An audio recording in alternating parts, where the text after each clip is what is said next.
Ce soir-là, en regardant l'écran de mon téléphone, j'ai compris qu'une maison peut cacher bien plus que des meubles et des souvenirs. Je m'appelle Apolline Darcy, j'ai 62 ans. Et ce que j'ai découvert cette nuit-là a changé ma vie pour toujours. Tout a commencé par un malaise. Un de ces malaises sourds, invisibles, qui s'installe sans bruit dans une maison trop grande. J'habitais seule depuis 3 ans, depuis la mort de mon mari, Henri. Une belle demeure bourgeoise dans le 16e arrondissement de Paris. 3 étages, un jardin intérieur, des moulures au plafond, le genre de maison qu'on montre fièrement aux invités. Mais ces derniers mois, quelque chose avait changé. Des objets déplacés, des tiroirs laissés entr'ouverts, des bruits la nuit. Au début, j'ai pensé que c'était moi, la mémoire qui flanche, l'âge qui joue des tours. Je me suis dit, Apolline, tu deviens paranoïaque. Mais il y avait autre chose. Ma fille, Mathilde, venait me voir presque tous les jours, avec son mari, Timothée. Timothée, 38 ans, sourire charmant, toujours serviable. Apolline, laissez-moi porter ça. Apolline, vous devriez vous reposer. Apolline, je m'occupe de tout. Au début, j'étais touchée. Après la mort d'Henri, j'avais besoin d'aide. Timothée s'occupait de mes papiers, de la banque, des réparations. Mais peu à peu, j'ai senti quelque chose d'étrange dans son regard. Une impatience. Une avidité masquée sous la gentillesse. Un soir, j'ai entendu une conversation dans le couloir. Mathilde et Timothée parlaient à voix basse. Je n'ai saisi qu'un mot. Testament. Mon cœur s'est serré. Le lendemain, j'ai remarqué que des documents avaient disparu de mon bureau. Des papiers concernant la maison. Mon notaire m'avait envoyé un courrier et je ne le retrouvais plus. C'est à ce moment-là que j'ai décidé d'agir. J'ai appelé un installateur discret. Un homme recommandé par une amie. Il est venu un matin, pendant que Mathilde et Timothée étaient absents. 4 caméras, une dans le salon, une dans le couloir, une dans mon bureau, une dans la cuisine. Invisible, silencieuse, connectée à mon téléphone. Puis j'ai fait quelque chose que je n'avais jamais fait. J'ai menti. Mathilde, chérie, je pars quelques jours chez tante Marguerite en Normandie. J'ai besoin de repos. Elle a eu l'air surprise, mais elle a souri.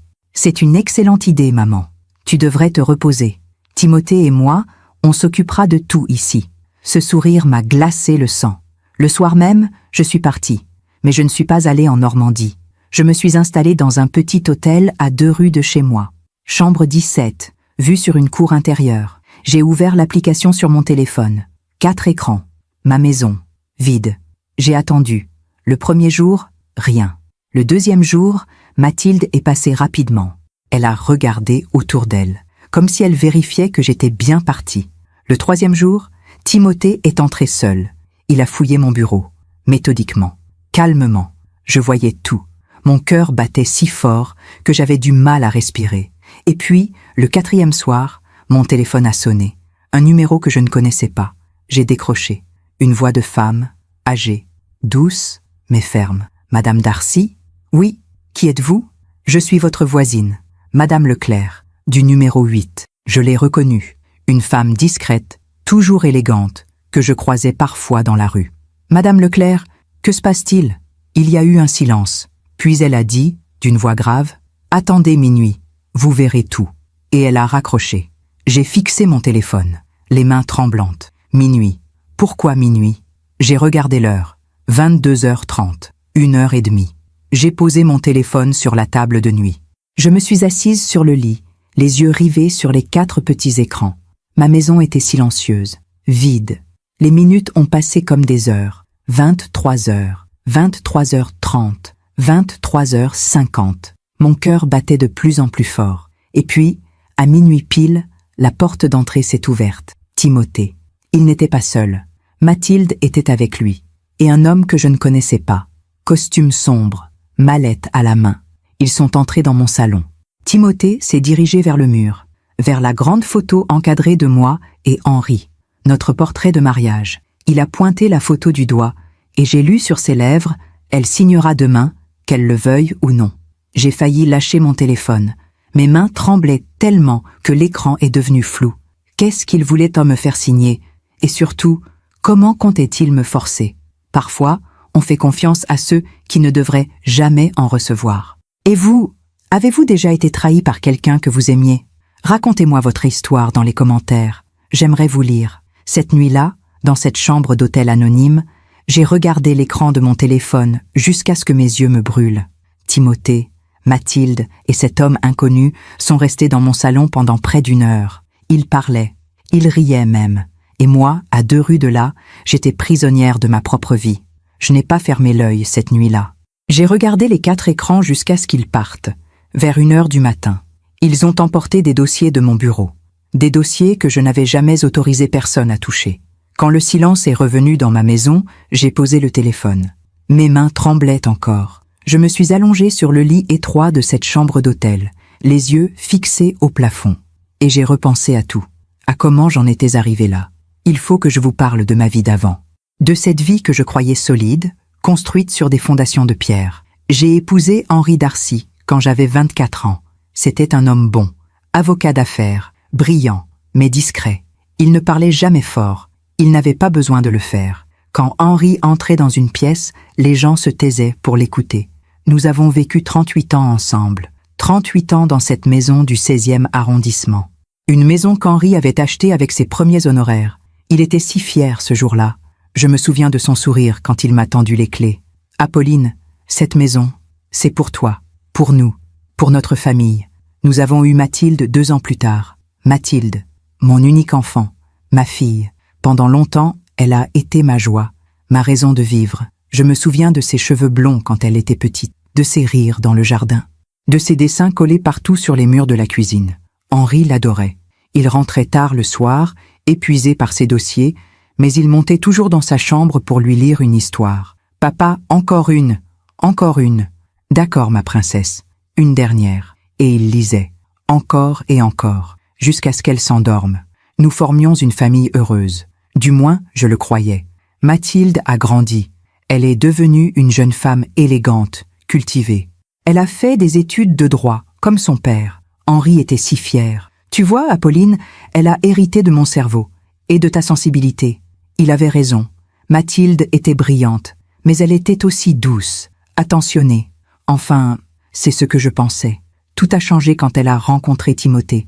C'était il y a 7 ans. Mathilde avait 30 ans. Elle travaillait dans un cabinet d'avocats prestigieux. Elle rentrait tard, elle était fatiguée, mais elle semblait heureuse. Un soir, elle nous a annoncé qu'elle avait rencontré quelqu'un. Il s'appelle Timothée. Il est merveilleux.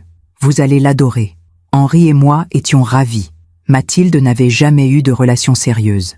Elle était toujours trop occupée par son travail. La première fois que j'ai vu Timothée, c'était un dimanche midi. Mathilde l'a amené déjeuner à la maison.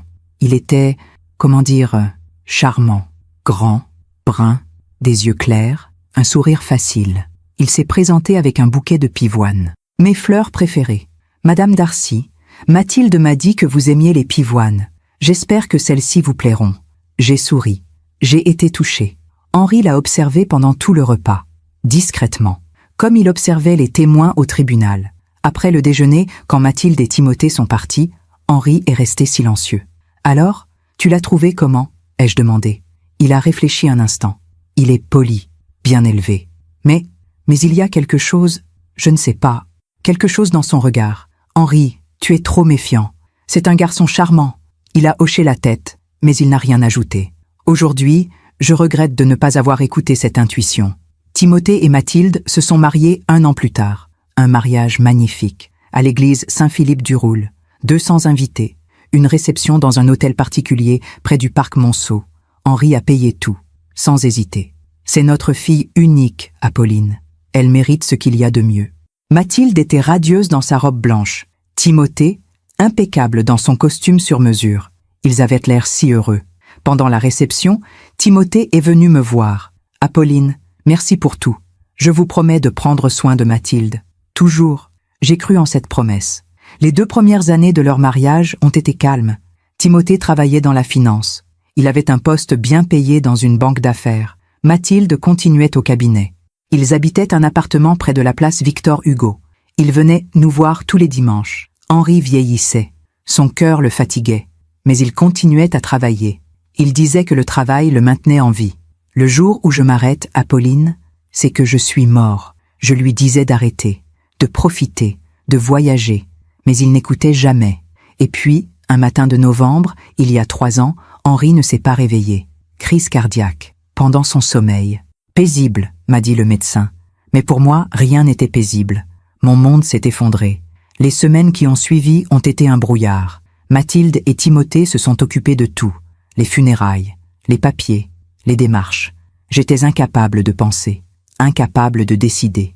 Maman, laisse-nous faire. Repose-toi. Tu n'as pas à t'occuper de ça. Mathilde était tendre, présente. Elle venait tous les jours. Timothée aussi.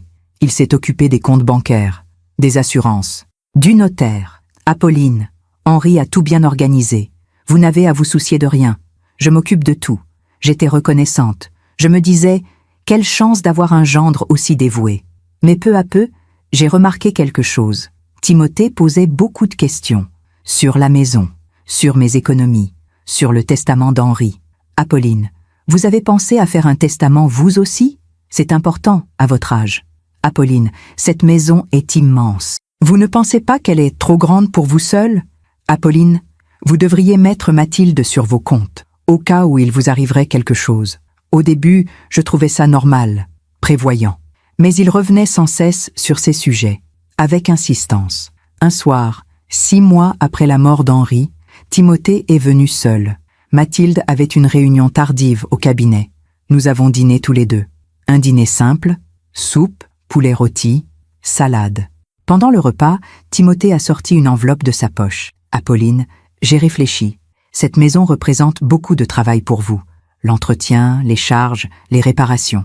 Vous devriez penser à la vendre, ou à la mettre au nom de Mathilde. Pour éviter les complications fiscales plus tard, j'ai reposé ma fourchette. Timothée, cette maison, c'est ma vie. Henri et moi l'avons construite ensemble. Je ne veux pas la vendre. Il a souri. Mais ce sourire ne montait pas jusqu'à ses yeux. Bien sûr, Apolline. Je comprends. C'est juste une suggestion. Pour vous protéger. Il a remis l'enveloppe dans sa poche. Ce soir-là, après son départ, j'ai eu un malaise. Une sensation étrange.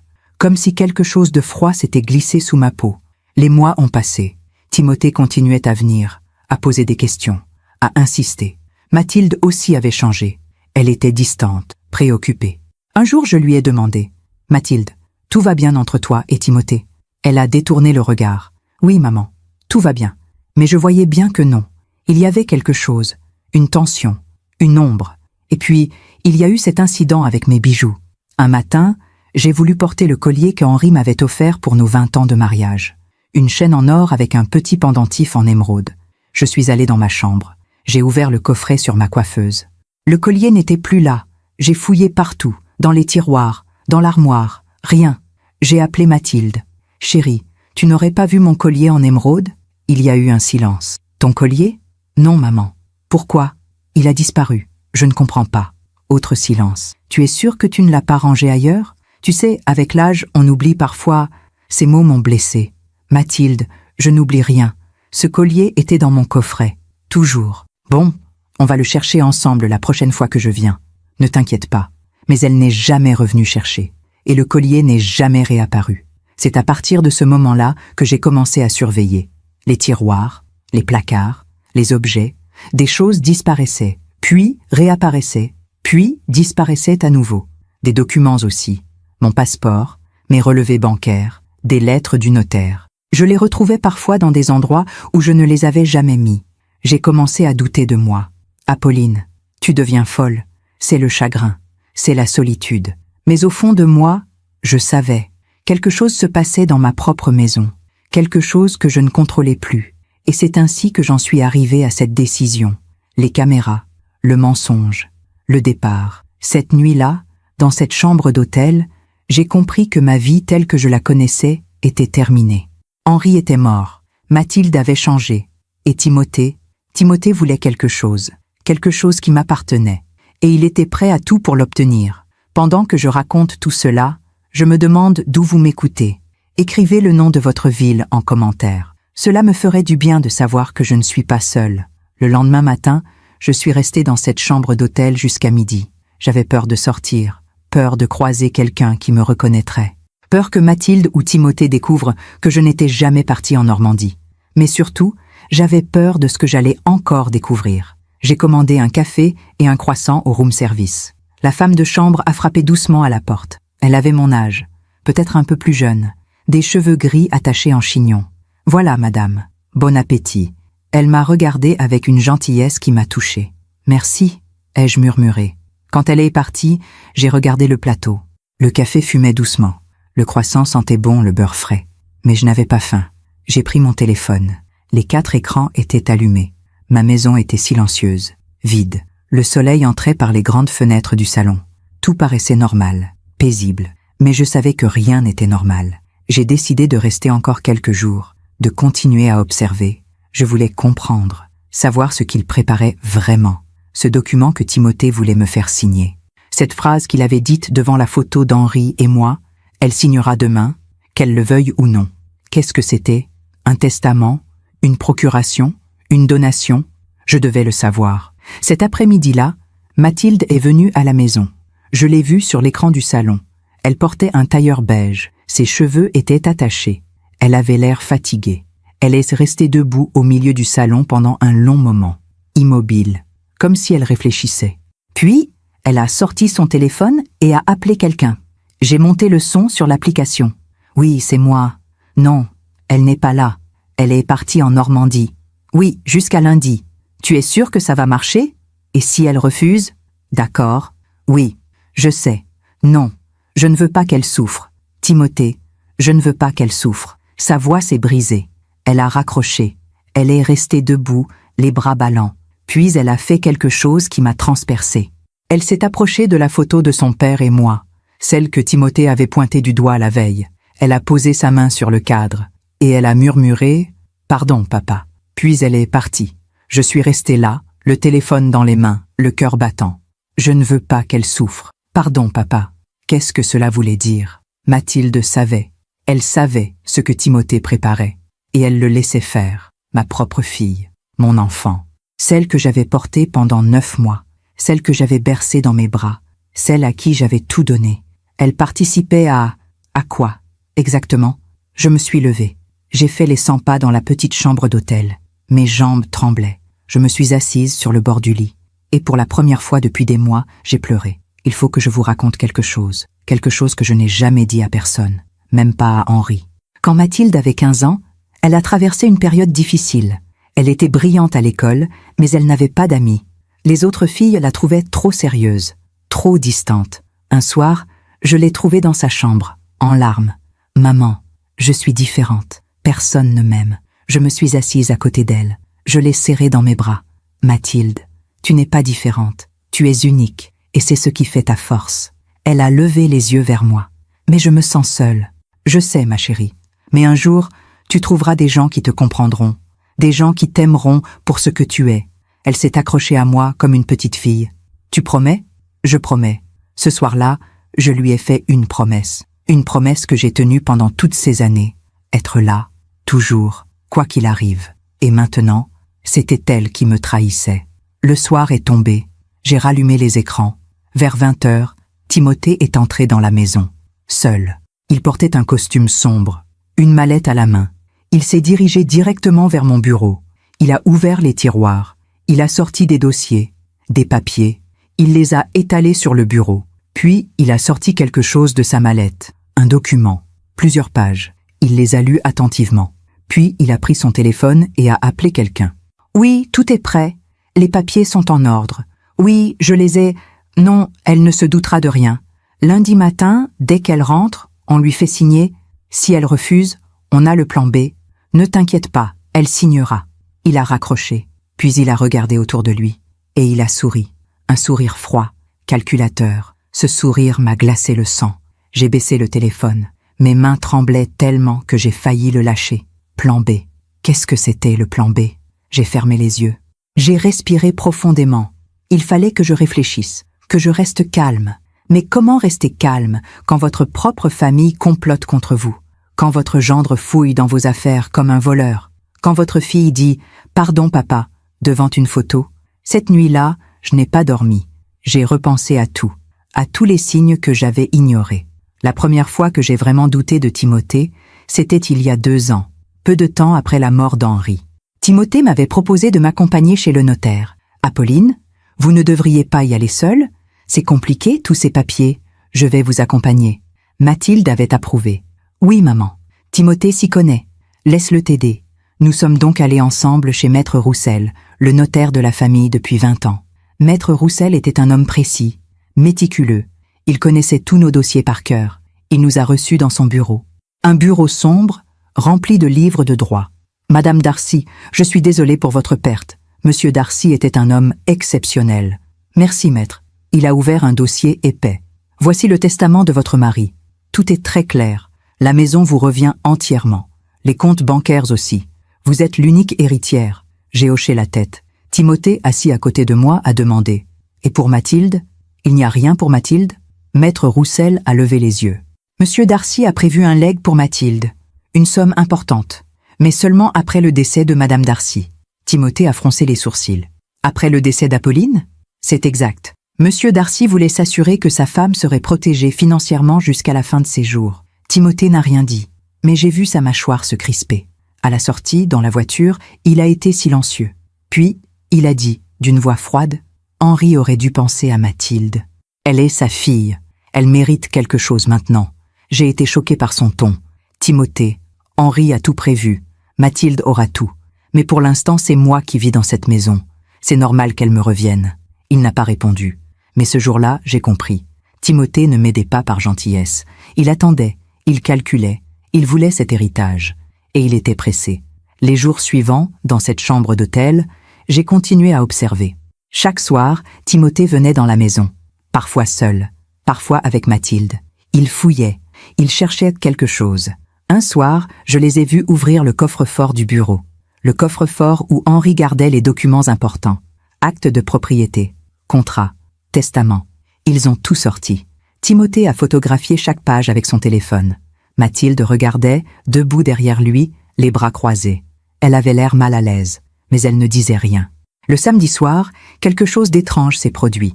J'étais dans ma chambre d'hôtel, en train de regarder les écrans, quand mon téléphone a sonné. Numéro inconnu. J'ai hésité, puis j'ai décroché. « Allô ?» C'était la même voix que la première fois. Madame Leclerc, ma voisine. Madame Darcy, c'est encore moi. Madame Leclerc, comment avez-vous eu mon numéro? Peu importe, je vous appelle pour vous prévenir. Demain soir, ils vont revenir, avec un médecin. Mon cœur s'est arrêté. Un médecin? Oui, j'ai entendu votre gendre en parler au téléphone, dans la rue.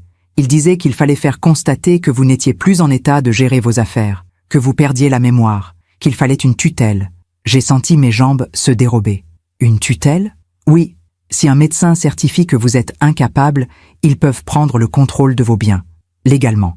J'ai serré le téléphone contre mon oreille. Mais je vais très bien. Je n'ai aucun problème de mémoire. Je sais.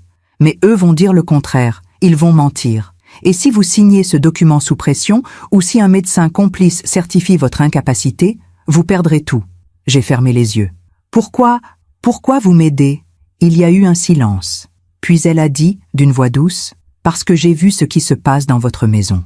J'ai vu votre gendre entrer et sortir. J'ai vu votre fille pleurer sur votre perron. Et je me suis dit, cette femme a besoin d'aide. Merci, ai-je murmuré. Merci infiniment. Faites attention, Madame Darcy. Ne rentrez pas lundi, pas avant d'avoir un plan. » Et elle a raccroché. Je suis restée assise sur le lit, le téléphone dans les mains, pendant une éternité. Une tutelle. Il voulait me mettre sous tutelle, me déclarer incapable, prendre le contrôle de ma maison, de mon argent, de ma vie.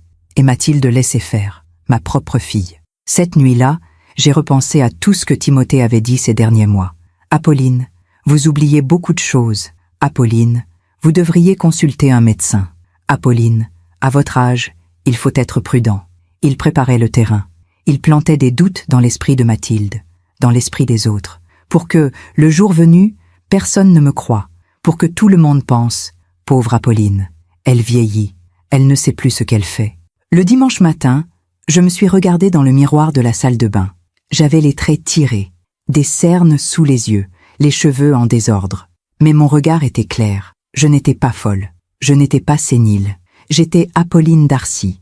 J'avais 62 ans. J'avais vécu une vie entière. J'avais élevé une fille. J'avais perdu un mari. Et je n'allais pas laisser un homme cupide et manipulateur me voler ce qui m'appartenait. J'ai pris mon téléphone. J'ai ouvert l'application des caméras. Ma maison était silencieuse. Mais je savais que demain, lundi, tout allait se jouer. Timothée allait venir avec ce médecin.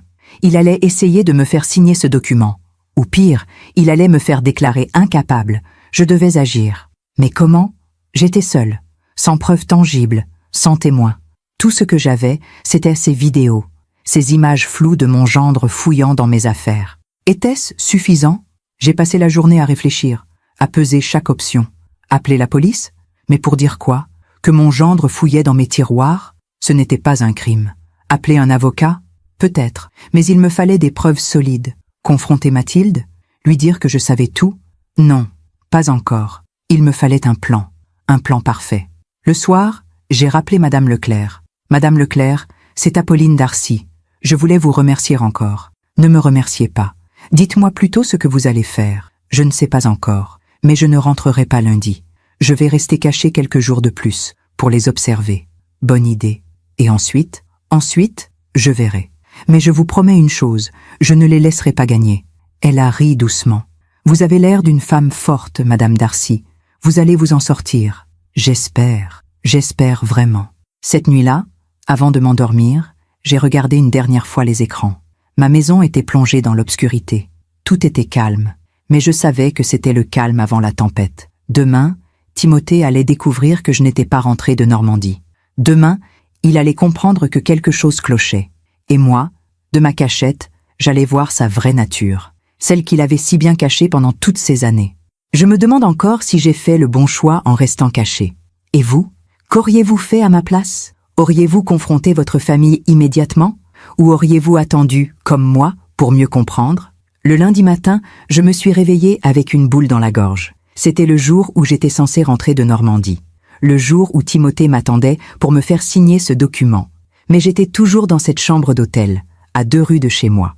Et j'allais enfin voir jusqu'où ils étaient de prêts à aller. J'ai commandé un thé. Mes mains tremblaient trop pour tenir une tasse de café. Il était 7 heures du matin. J'ai allumé mon téléphone.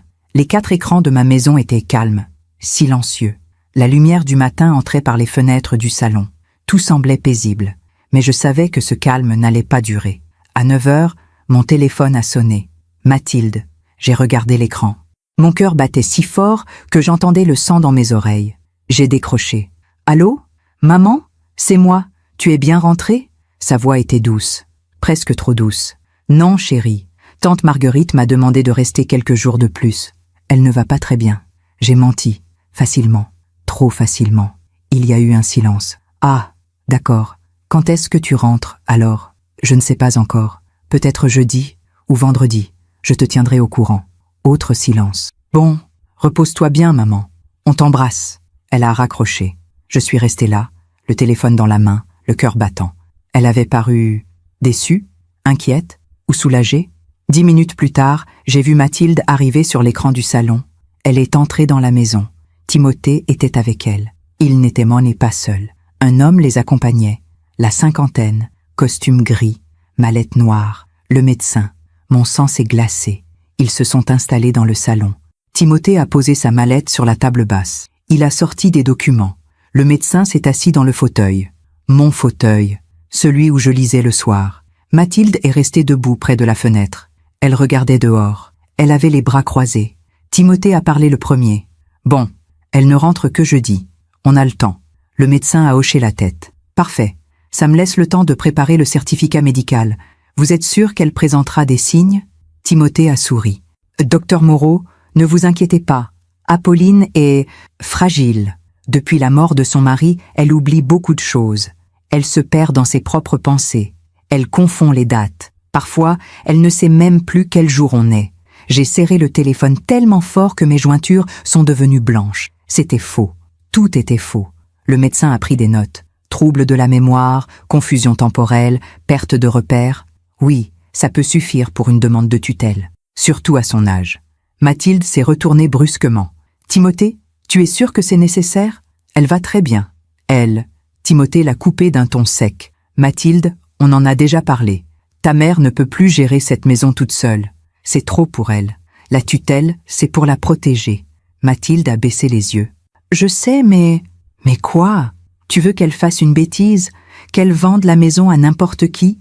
Qu'elle dilapide tout l'héritage que ton père a mis des années à construire? » Le ton de Timothée était dur, presque méprisant. Mathilde n'a rien répondu. Elle s'est tournée à nouveau vers la fenêtre. J'ai baissé le volume. Je ne pouvais plus écouter. Des larmes coulaient sur mes joues. Mathilde, ma fille, elle savait. Elle savait que tout cela était un mensonge. Mais elle laissait faire. Pourquoi? Par peur de Timothée? Par cupidité? Par faiblesse? Je me suis levée. J'ai fait les 100 pas dans la chambre. Je voulais hurler.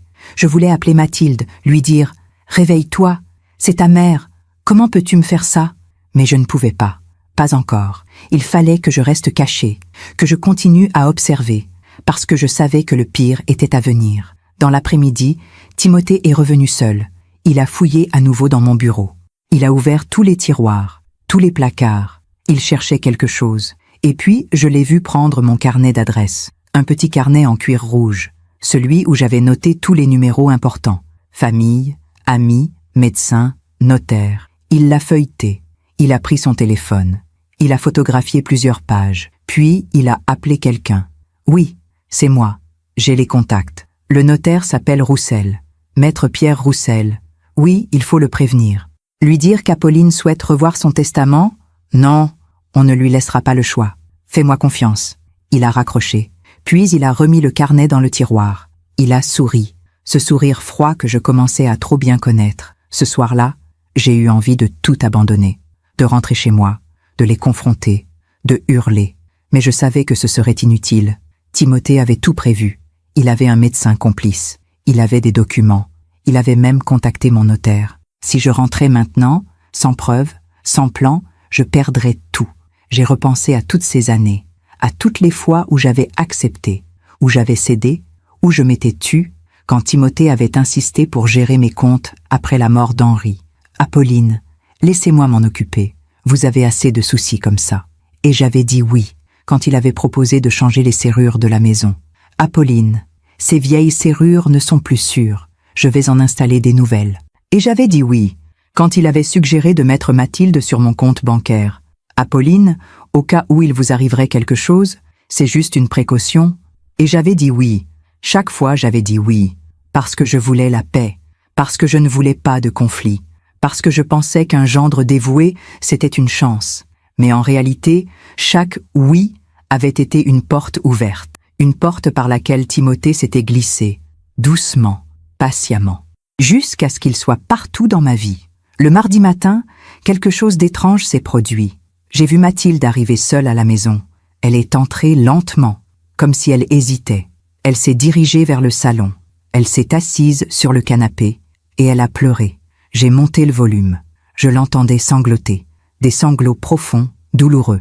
Elle a sorti son téléphone. Elle a composé un numéro. Allô? Maman? Mon cœur s'est arrêté. Elle m'appelait.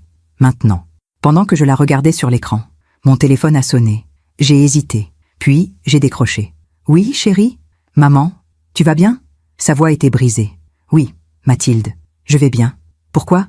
Je ne sais pas. J'avais juste envie d'entendre ta voix. Elle pleurait. Je l'entendais pleurer. Mathilde, qu'est-ce qui se passe? Tu pleures? Non, non, c'est rien. C'est juste que tu me manques. Je rentre bientôt, ma chérie. Dans quelques jours. Oui, d'accord. Il y a eu un silence. Puis elle a dit, d'une voix si faible que je l'ai à peine entendue. Maman, je suis désolée. Désolée? Pourquoi? Pour rien. Oublie. Je t'aime, maman. Je t'aime aussi, ma chérie. Elle a raccroché. Je suis restée là, le téléphone contre mon oreille, à la regarder sur l'écran. Elle était toujours assise sur le canapé.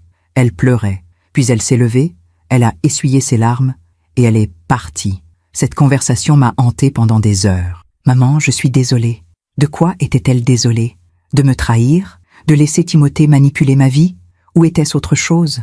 Peut-être qu'au fond d'elle, Mathilde savait que tout cela était mal. Peut-être qu'elle souffrait autant que moi. Mais alors, pourquoi ne faisait-elle rien? Pourquoi ne me défendait-elle pas? Le mercredi, Timothée est revenu avec le médecin. Ils se sont installés dans le salon. Ils ont relu les documents ensemble. Le docteur Moreau a signé plusieurs feuilles. Voilà, le certificat est prêt. Il atteste que Madame Darcy présente des troubles cognitifs importants et qu'elle n'est plus en mesure de gérer ses biens de manière autonome. Timothée a pris les papiers. Il les a lus attentivement. Puis il a souri. Parfait. Dès qu'elle rentre, on la fait examiner. Vous viendrez à la maison, vous constaterez son état et on lancera la procédure. Le médecin a hoché la tête. Pas de problème. Mais il faut qu'elle signe une autorisation pour l'examen. Elle signera. Faites-moi confiance. J'ai éteint le téléphone. Je ne voulais plus voir. Je ne voulais plus entendre. Je me suis allongée sur le lit. Et j'ai pensé à Henri. Henri, qui avait passé toute sa vie à protéger cette famille. Henri, qui avait travaillé sans relâche pour nous offrir une vie confortable. Henri, qui m'avait promis, le jour de notre mariage, « Apolline, je veillerai toujours sur toi, toujours. » Mais Henri n'était plus là. Et moi, j'étais seule. Seule face à un homme qui voulait tout me prendre. Seule face à une fille qui n'avait plus le courage de me défendre. Ce soir-là, Madame Leclerc m'a rappelé. « Madame Darcy, vous allez bien ? Je ne sais pas. Vous avez vu ce qui s'est passé aujourd'hui ? Oui, le médecin, le certificat.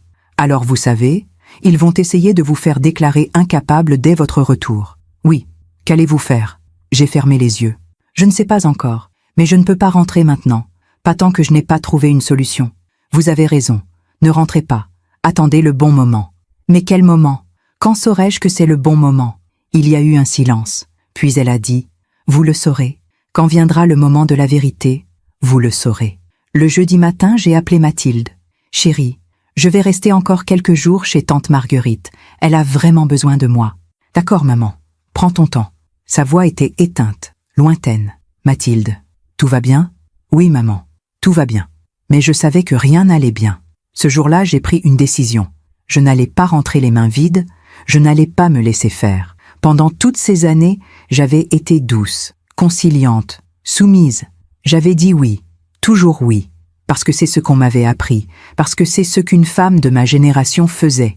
On ne criait pas, on ne se battait pas, on gardait la paix, même au prix de sa propre dignité. Mais aujourd'hui, assise dans cette chambre d'hôtel, à regarder un homme fouiller dans mes tiroirs, comme si tout lui appartenait déjà, aujourd'hui, j'ai compris quelque chose. La paix n'a aucune valeur si elle repose sur le mensonge. La famille n'a aucun sens si elle est bâtie sur la trahison. Et le silence n'est pas une vertu quand il protège les coupables. J'ai ouvert mon ordinateur portable, celui que j'avais emporté avec moi. J'ai commencé à chercher des avocats spécialisés dans les affaires familiales, des associations de protection des personnes âgées, des articles sur les abus de tutelle. J'ai lu pendant des heures, j'ai pris des notes, j'ai appris. Et peu à peu, un plan a commencé à se former dans mon esprit. Un plan silencieux, patient, parce que je savais maintenant que je ne pouvais pas me battre de front. Timothée était trop malin, trop préparé. Si je l'affrontais directement, je perdrais. Mais si je jouais son jeu, si je faisais semblant de ne rien savoir, si je les laissais croire qu'ils avaient gagné, alors peut-être que je pourrais retourner la situation. Le vendredi soir, j'ai reçu un message de Mathilde. « Maman, quand est-ce que tu rentres ? Tu nous manques. » J'ai regardé ce message pendant longtemps. « Tu nous manques. » Qui était ce « nous » ? Elle et Timothée ? Ou elle et moi ? Est-ce que je manquais vraiment à ma fille ? Ou est-ce que je manquais seulement comme une signature sur un document ? J'ai répondu « Je rentre lundi, ma chérie. Prépare-moi un bon dîner. J'ai hâte de te revoir. » Puis j'ai posé le téléphone. Lundi. Dans 3 jours, j'allais rentrer chez moi. Et cette fois, ce ne serait pas la même Apolline qui franchirait cette porte. Ce ne serait plus la femme docile qui disait oui à tout. Ce serait une femme qui avait vu, une femme qui savait, une femme prête à se battre, même si cela signifiait perdre tout ce qu'elle avait cru protéger. Pendant que je raconte tout cela, je me demande d'où vous m'écoutez. Écrivez le nom de votre ville en commentaire. Cela me ferait du bien de savoir que je ne suis pas seule dans cette histoire. Le week-end a passé comme un rêve étrange, ou plutôt, comme un cauchemar dont on ne peut pas se réveiller. J'étais coincée dans cette chambre d'hôtel, à quelques rues de ma propre maison, et pourtant j'avais l'impression d'être à des milliers de kilomètres de ma vie. Le samedi matin, je me suis réveillée avec une certitude. Lundi, j'allais rentrer, mais pas comme une victime, comme une femme qui sait. J'ai passé la journée à préparer mon retour, à réfléchir à chaque mot, chaque geste, chaque réaction. Il fallait que je sois parfaite, naturelle, innocente. Il fallait que Timothée croie que je ne me doutais de rien. Dans l'après-midi, j'ai reçu un appel inattendu. Maître Roussel, mon notaire. Madame Darcy, c'est Pierre Roussel. J'espère que je ne vous dérange pas. Maître Roussel, non, pas du tout. Que se passe-t-il ? Il y a eu une hésitation dans sa voix. Madame, j'ai reçu un appel de votre gendre cette semaine, Monsieur Leblanc. Il m'a dit que vous souhaitiez modifier votre testament. Mon cœur s'est arrêté. Pardon ? Il m'a dit que vous vouliez mettre votre fille comme bénéficiaire principale de la maison. Immédiatement, Sans attendre votre décès, j'ai serré le téléphone. Maître, je n'ai jamais dit une chose pareille. Il y a eu un silence. C'est bien ce que je pensais. Votre gendre a été très insistant. Il m'a même envoyé un document prétendument signé par vous. Mais la signature ne me paraissait pas authentique. Un faux? Probablement. C'est pour cela que je vous appelle. Je voulais vérifier avec vous avant d'aller plus loin. J'ai fermé les yeux. Mes mains tremblaient. Maître Roussel, merci. Merci infiniment de m'avoir appelé. Madame Darcy, je connais votre famille depuis 20 ans. Je connaissais Henri. Je sais reconnaître quand quelque chose ne va pas. Si vous avez besoin d'aide, mon cabinet est à votre disposition. Merci, je vous recontacte très bientôt. Prenez soin de vous, madame. Il a raccroché. J'ai posé le téléphone sur la table. Un faux document. Une fausse signature. Timothée avait essayé de falsifier ma signature. C'était plus grave que je ne l'avais imaginé. Ce n'était plus seulement de la manipulation. C'était un crime. Le samedi soir, j'ai regardé les écrans. Timothée et Mathilde sont venus à la maison ensemble. Ils se sont installés dans la cuisine. Mathilde préparait le dîner.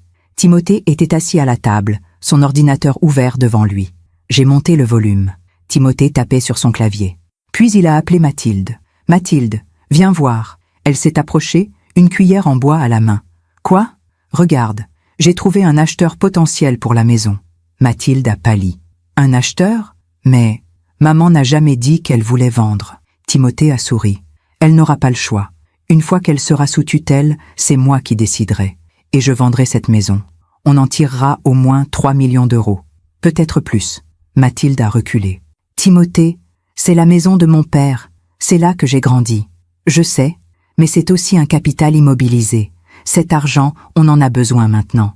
Pas dans 10 ans quand ta mère sera morte. » Il a dit cela, froidement, comme s'il parlait d'un meuble à vendre. « Quand ta mère sera morte. » Mathilde a posé la cuillère. Elle est sortie de la cuisine.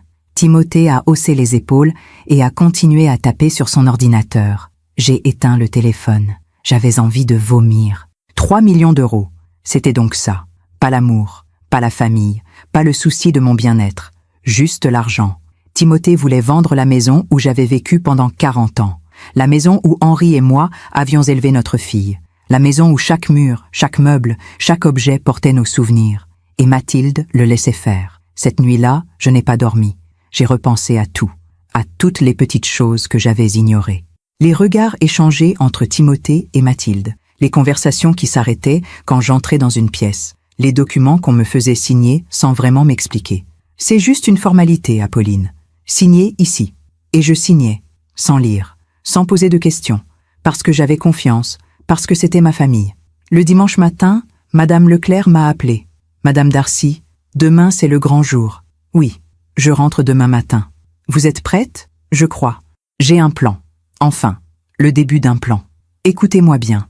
Quand vous rentrerez, faites comme si de rien n'était. Souriez. Soyez naturel. Ne leur montrez pas que vous savez. C'est ce que je compte faire. Et surtout, ne signez rien. Peu importe ce qu'ils vous disent. Même s'ils insistent. Même s'ils vous font peur. Ne signez rien. Je ne signerai rien. Bien. Et si jamais vous avez besoin d'aide, n'hésitez pas. Je serai là. Merci, Madame Leclerc. Vous ne savez pas à quel point votre soutien m'aide. Courage, Madame Darcy. La vérité finit toujours par éclater. Le dimanche après-midi, j'ai fait quelque chose que je n'avais pas fait depuis longtemps. Je suis allée à l'église. Pas l'église où nous allions avec Henri. Une petite église discrète, dans le 10e arrondissement. Je me suis assise sur un banc, au fond. Il n'y avait personne. Juste le silence et la lumière tamisée des vitraux. J'ai regardé l'autel, la statue de la Vierge Marie, les bougies qui brûlaient doucement, et j'ai prié. Je ne sais pas si je priais Dieu, Henri, ou simplement l'univers, mais j'ai prié pour avoir la force de faire face, la force de ne pas céder, la force de protéger ce qui m'appartenait. Quand je suis sortie de l'église, le soleil déclinait. Les rues de Paris étaient calmes. Les gens rentraient chez eux. J'ai marché lentement jusqu'à mon hôtel. Et pour la première fois depuis des jours, j'ai senti quelque chose en moi. Pas de la colère, pas de la peur, de la détermination. Le dimanche soir, j'ai reçu un message de Mathilde. « Maman, on t'attend demain pour le déjeuner. J'ai préparé ton plat préféré. Bisous. » Mon plat préféré. Poulet rôti aux herbes, gratin dauphinois, salade verte. Mathilde se souvenait. Ou peut-être que c'était Timothée qui lui avait dit de le préparer, pour me mettre en confiance, pour que tout ait l'air normal. J'ai répondu « Merci, ma chérie, J'ai hâte. À demain. Puis j'ai préparé mes affaires. J'ai rangé mes vêtements. J'ai vérifié que j'avais bien tout. Mon téléphone, l'application des caméras, mes notes, les numéros de Maître Roussel et de Madame Leclerc. Tout était prêt. Cette nuit-là, avant de me coucher, j'ai regardé une dernière fois les 4 écrans de ma maison. Le salon, le couloir, le bureau, la cuisine, ma maison, mon refuge, mon sanctuaire. L'endroit où j'avais été heureuse pendant tant d'années. Et maintenant, cet endroit était devenu un champ de bataille. Je me suis allongée sur le lit étroit de l'hôtel. J'ai fermé les yeux et j'ai pensé à Henri. Henri, si tu m'entends, aide-moi. J'ai besoin de toi. J'ai besoin de ta force, de ton courage. Le silence m'a répondu. Mais dans ce silence, j'ai senti quelque chose. Une présence, douce, familière. Comme si Henri était là, près de moi, et qu'il me disait « Tu es plus forte que tu ne le crois, Apolline. Tu as toujours été forte. » Le lundi matin, je me suis réveillée à 7 heures. J'ai pris une douche, je me suis habillée avec soin. Un tailleur beige, des perles, du rouge à lèvres discret. Je voulais avoir l'air de la femme que j'avais toujours été. Élégante, posée, digne. Pas une femme fragile qu'on peut manipuler. À 10 heures, j'ai pris un taxi. 16e arrondissement, s'il vous plaît. Avenue Foch. Le chauffeur a hoché la tête. Pendant tout le trajet, j'ai regardé par la fenêtre. Paris défilait. Les avenues larges, les immeubles haussmanniens, les arbres alignés. Ma ville. Et pourtant, j'avais l'impression de la voir pour la première fois.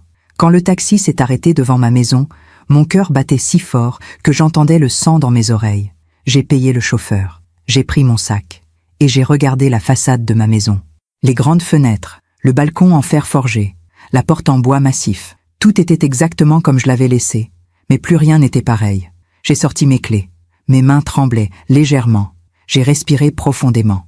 Puis, j'ai ouvert la porte. Le hall était silencieux. L'odeur familière de la maison m'a enveloppée. Cire d'abeilles, roses séchées, vieux bois. « Maman ?»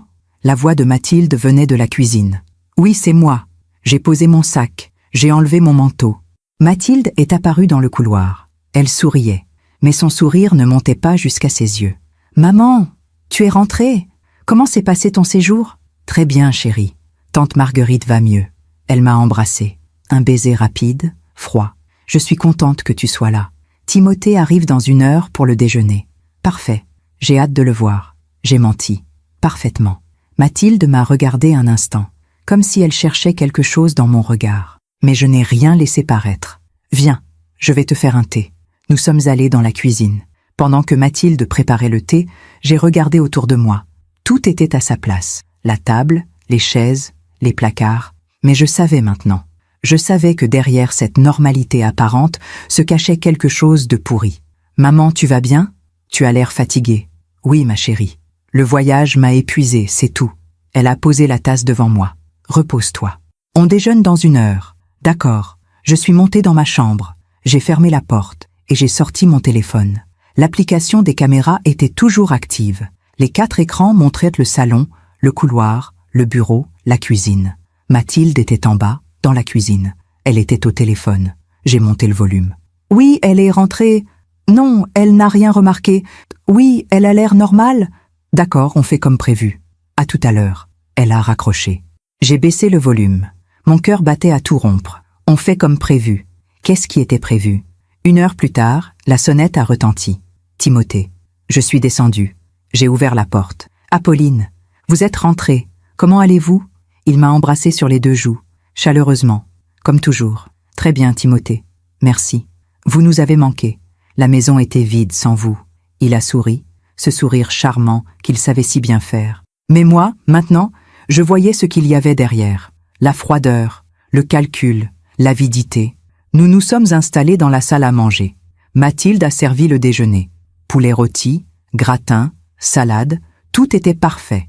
Nous avons mangé en parlant de choses insignifiantes. Le temps, les voisins, les nouvelles de tante Marguerite. Timothée était détendu, souriant. Mathilde était plus tendue. Elle regardait son assiette. Moi, j'étais calme, parfaitement calme. À la fin du repas, Timothée a sorti une enveloppe de sa poche. « Apolline, j'ai profité de votre absence pour mettre de l'ordre dans vos papiers. Il y a quelques documents qu'il faudrait que vous signiez. » Il a posé l'enveloppe sur la table. Mon cœur s'est accéléré, mais je n'ai rien laissé paraître. Des documents? Quels documents? Rien de grave, juste des formalités administratives. Pour la banque, pour l'assurance. Il a sorti plusieurs feuilles. J'ai pris les documents. Je les ai feuilletés lentement. C'était écrit en petit, beaucoup de jargon juridique. Mais j'ai reconnu certains mots. Procuration générale, gestion des comptes bancaires, vente éventuelle de biens immobiliers. J'ai levé les yeux vers Timothée. Timothée, qu'est-ce que c'est exactement? Ce sont des documents pour faciliter la gestion de vos affaires, au cas où vous auriez besoin d'aide. C'est une simple précaution. Une procuration? Oui. Comme ça, si vous êtes malade ou si vous partez en voyage, Mathilde et moi pourrons gérer les choses à votre place. J'ai regardé Mathilde. Elle ne disait rien. Elle fixait son assiette. Je vois. J'ai reposé les documents sur la table. Timothée, c'est très gentil, mais je préfère lire cela tranquillement, avec mon notaire. C'est important, ce genre de choses. Le sourire de Timothée s'est figé. Votre notaire? Apolline, ce n'est pas nécessaire. Ce sont des documents standards. Peut-être. Mais j'aime bien comprendre ce que je signe. Vous comprenez? Il y a eu un silence. Timothée a rangé les documents dans l'enveloppe. Bien sûr, prenez votre temps. Mais son ton avait changé. Il n'était plus chaleureux. Il était froid. Après le déjeuner, Timothée et Mathilde sont partis. Je suis restée seule dans la maison. Je me suis assise dans le salon, sur mon fauteuil, et j'ai pensé à ce qui venait de se passer. Timothée avait essayé. Il avait essayé de me faire signer. Mais j'avais refusé. Poliment, calmement, sans montrer que je savais. Le soir, Madame Leclerc m'a appelé. Alors, il a essayé de me faire signer des documents, une procuration générale. Et j'ai refusé, poliment. Bien, très bien. Et comment a-t-il réagi? Il n'était pas content. Mais il ne pouvait rien dire. Parfait. Maintenant, il va falloir attendre. Il va essayer autre chose. Soyez vigilante. Je le serai. Cette nuit-là, dans mon lit, j'ai regardé les écrans une dernière fois. Ma maison était silencieuse. Mais je savais que ce n'était que le calme avant la tempête. Timothée n'allait pas abandonner. Il allait revenir, avec un autre plan, une autre stratégie. Mais cette fois, j'étais prête. Cette fois, je savais. Et je n'allais plus jamais dire oui. Je me demande encore si j'ai fait le bon choix. Et vous? Qu'auriez-vous fait à ma place? Auriez-vous signé pour avoir la paix? Ou auriez-vous résisté comme moi? Les jours qui ont suivi mon retour ont été étranges. En apparence, tout était normal. Je vivais dans ma maison. Je voyais Mathilde. Je souriais à Timothée. Mais en réalité, j'étais devenue une étrangère dans ma propre vie. Chaque geste était calculé. Chaque mot pesé. Chaque sourire, un mensonge. Le mardi matin, Timothée est revenu, sans prévenir. J'étais dans le jardin, en train de tailler mes rosiers. Une activité que j'aimais, qui me calmait. J'ai entendu la porte s'ouvrir. « Apolline, vous êtes là ?»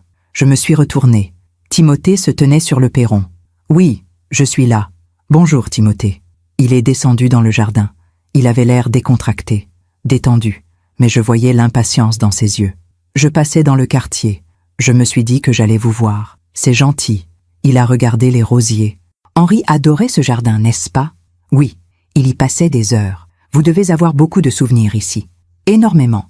Il y a eu un silence. Puis il a dit, d'un ton léger, « Apolline, j'ai repensé à ces documents. Vous savez, ceux que je vous ai montrés l'autre jour. Vous avez eu le temps d'y réfléchir? » J'ai continué à couper mes roses, calmement. Oui, j'y ai réfléchi.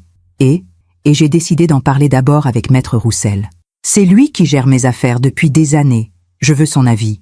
Le visage de Timothée s'est durci imperceptiblement. Maître Roussel? Apolline, ce n'est vraiment pas nécessaire. Ce sont des formalités simples, peut-être, mais j'aime bien être prudente. Vous ne me faites pas confiance? La question était posée d'un ton léger, mais il y avait quelque chose de menaçant dedans. J'ai levé les yeux vers lui. Timothée, ce n'est pas une question de confiance, c'est une question de bon sens. Henri m'a toujours dit, ne signe jamais rien sans consulter un avocat. C'est ce que je fais. Il a serré la mâchoire. Très bien, comme vous voulez. Il est parti sans rien ajouter. Dès qu'il est sorti, j'ai appelé Maître Roussel. Maître, c'est Apolline Darcy. Mon gendre vient d'essayer à nouveau de me faire signer des documents. Une procuration générale. Je m'en doutais. Ne signez rien, Madame Darcy. Absolument rien. Et si vous le pouvez, apportez-moi ces documents. Je veux les examiner. Je viendrai demain. Parfait. En attendant, soyez prudente. Et surtout, ne restez jamais seule avec lui. Ces mots m'ont glacé le sang. Ne restez jamais seule avec lui. Même mon notaire avait peur. Le mercredi après-midi, je suis allée au cabinet de Maître Roussel. Son bureau était situé dans le 8e arrondissement, un immeuble ancien avec un escalier en marbre et des moulures dorées. Il m'a reçu immédiatement. « Madame Darcy, asseyez-vous. Vous avez les documents ?» J'ai sorti l'enveloppe. Il a pris les papiers. Il les a lus attentivement. Pendant plusieurs minutes, il n'a rien dit. Puis il a levé les yeux. « Madame, ces documents sont extrêmement dangereux. Si vous les aviez signés, votre gendre aurait eu un pouvoir total sur vos comptes bancaires, vos biens immobiliers, vos investissements, tout. Il aurait pu vendre ma maison? Oui, sans votre accord, sans même vous consulter. J'ai senti mes jambes trembler. Mon Dieu. Et ce n'est pas tout. Regardez cette clause ici. Elle stipule que la procuration est irrévocable pendant 5 ans. Même si vous changiez d'avis, vous ne pourriez pas l'annuler. C'est légal? Légal, oui, mais immoral. Et dans votre cas, manifestement obtenu sous pression. Il a posé les documents sur le bureau. Madame Darcy, je vais être direct avec vous. Votre gendre essaie de prendre le contrôle de votre patrimoine. Et il utilise des méthodes que je qualifierais d'abus de faiblesse. Que puis-je faire? Plusieurs choses. D'abord, vous allez signer un document chez moi, aujourd'hui même, stipulant que vous êtes en pleine possession de vos moyens et que vous n'autorisez personne à gérer vos biens à votre place. Ensuite, nous allons modifier votre testament pour inclure des clauses de protection. Et enfin, il a hésité. Enfin, je vous conseille de porter plainte. Porter plainte? Contre mon gendre? Oui, pour tentative d'escroquerie. Faux et usage de faux. Abus de confiance. J'ai fermé les yeux. Porter plainte contre Timothée. Contre le mari de ma fille. C'était impensable. Je ne sais pas si je peux faire ça. Madame Darcy, je comprends. C'est votre famille. Mais si vous ne faites rien, il continuera. Et un jour, il réussira. Je suis rentrée chez moi en taxi. Pendant tout le trajet, j'ai pensé aux mots de Maître Roussel. Il continuera. Et un jour, il réussira. Avait-il raison? Est-ce que Timothée était prêt à aller jusqu'au bout? Le soir, j'ai regardé les écrans. Timothée et Mathilde sont venus à la maison. Ils ne savaient pas que j'étais allée voir le notaire. Ils sont entrés dans le salon. Timothée avait l'air nerveux. Elle ne signera pas. Je le sens. Mathilde était assise sur le canapé. Elle avait l'air épuisée. Qu'est-ce qu'on va faire? On passe au plan B. Le plan B. Timothée s'est tourné vers elle. La tutelle. Le docteur Moreau est prêt. Il suffit qu'on organise un rendez-vous médical. On lui fait croire que c'est un simple check-up. Le médecin constate son état. Et on lance la procédure. Mathilde a secoué la tête. Timothée, elle va bien. Elle n'a aucun problème de santé mentale. Aucun médecin honnête ne signera un certificat comme ça. Le docteur Moreau n'est pas un médecin honnête. C'est pour ça qu'on le paie. Mathilde s'est levée. Je ne suis pas sûre de vouloir continuer comme ça. Timothée s'est approché d'elle. Il a pris son visage entre ses mains. Mathilde, écoute-moi. On a des dettes énormes. Si on ne récupère pas cet argent maintenant, on va tout perdre. L'appartement, tout. Des dettes? Quelles dettes? J'ai fait quelques mauvais investissements. À la banque, j'ai perdu beaucoup d'argent. Notre argent. Mathilde a reculé. Combien? 800 000 €. Elle a porté la main à sa bouche. 800 000? Timothée, comment as-tu pu? Je pensais que ça marcherait. Je pensais que j'allais tout récupérer. Mais ça a mal tourné. Et maintenant? Maintenant, on a besoin de cette maison. On a besoin de cet argent. Sinon, on va perdre notre appartement. Tout ce qu'on a construit. Mathilde s'est assise. Elle pleurait. C'est ma mère, Timothée. C'est ma mère. Je sais, mais c'est elle ou nous. J'ai éteint le téléphone. Mes mains tremblaient tellement que j'ai failli le laisser tomber. 800 000 € de dette. Timothée avait tout perdu. Et maintenant, il voulait se servir de moi pour éponger ses pertes. Voilà ce que j'étais pour lui. Un distributeur automatique. Cette nuit-là, je n'ai pas dormi. J'ai repensé à tout ce que j'avais entendu. C'est elle ou nous. Comment un homme pouvait-il dire une chose pareille? Comment pouvait-il être si froid, si calculateur? Et Mathilde, ma pauvre Mathilde. Elle était prise au piège, entre son mari et sa mère, entre ses dettes et sa conscience. Le jeudi matin, j'ai pris une décision. J'allais parler à Mathilde, seule à seule, sans Timothée. Il fallait qu'elle sache que je savais, qu'elle comprenne que je n'étais pas dupe, mais surtout, il fallait qu'elle choisisse. Entre lui et moi, j'ai appelé Mathilde. « Chérie, tu peux passer cet après-midi? J'aimerais qu'on discute, toutes les deux. » Oui, bien sûr. À quelle heure? 15 heures? D'accord. À tout à l'heure, maman. J'ai passé la matinée à préparer ce que j'allais lui dire. Chaque mot, chaque phrase. Il fallait que ce soit parfait. Il fallait qu'elle comprenne. À 15 heures pile, la sonnette a retenti. J'ai ouvert. Mathilde se tenait là. Elle avait l'air fatiguée, des cernes sous les yeux, les cheveux mal attachés. « Maman, entre ma chérie. » Nous sommes allés dans le salon. Je lui ai préparé un thé. Nous nous sommes assises face à face. Il y a eu un long silence. Puis j'ai dit « Mathilde, il faut qu'on parle. » Elle a baissé les yeux. « Je sais. » « Tu sais ? Je sais ce que tu vas me dire. » J'ai posé ma tasse. « Alors dis-le-moi, toi. Dis-moi ce qui se passe. » Elle a levé les yeux. Ils étaient remplis de larmes. « Maman, je suis désolée. Je suis tellement désolée. » « Désolée de quoi ? De tout. De Timothée. De ce qu'il essaie de faire. De ne pas avoir eu le courage de te protéger. » Les larmes coulaient sur ses joues. « Mathilde, regarde-moi. » Elle a levé les yeux. « Pourquoi tu le laisses faire ? Parce que j'ai peur. » « Peur de quoi ? Peur de le perdre. Peur de perdre ma vie. Mon appartement. Tout. Tu préfères me perdre moi ? » Elle a éclaté en sanglots. « Non, non, maman. Je ne veux pas te perdre. Mais je ne sais pas quoi faire. Timothée dit que si on ne trouve pas cet argent, on va tout perdre. Que la banque va saisir notre appartement. Que... Mathilde, stop. J'ai pris ses mains dans les miennes. Mathilde, écoute-moi bien. Timothée a fait de mauvais choix. C'est lui qui a perdu cet argent. Pas toi, pas moi, lui. Je sais. Et maintenant, il veut que tu participes à quelque chose de grave, de criminel. Tu comprends ça ? Elle a hoché la tête. Ce qu'il essaie de faire, c'est de l'escroquerie. C'est de l'abus de confiance. Si tu continues à l'aider, tu seras complice. Mais qu'est-ce que je peux faire ? Je l'aime. C'est mon mari. Tu peux choisir entre lui et la vérité. Elle m'a regardée. Maman, Mathilde, je sais que tu es dans une situation difficile. Je sais que tu as peur. Mais tu dois savoir une chose. Je ne signerai rien. Jamais. Même si Timothée me menace. Même s'il essaie de me faire déclarer incapable. Je ne signerai rien. Il a déjà contacté un médecin. Le docteur Moreau. Il veut te faire examiner. Je sais. Je suis au courant. Elle a écarquillé les yeux. Tu sais ? Oui, je sais tout, Mathilde. Depuis le début. Elle a pâli. Comment ? Peu importe. Ce qui compte, c'est que maintenant, tu sais que je sais. Et que tu dois choisir. Choisir ? Oui. Soit tu continues à aider Timothée. Et dans ce cas, tu perds ta mère. Définitivement. Soit tu arrêtes. Tu lui dis que c'est fini. Que tu refuses de participer à cette mascarade. Et on trouve une solution ensemble. Mathilde pleurait.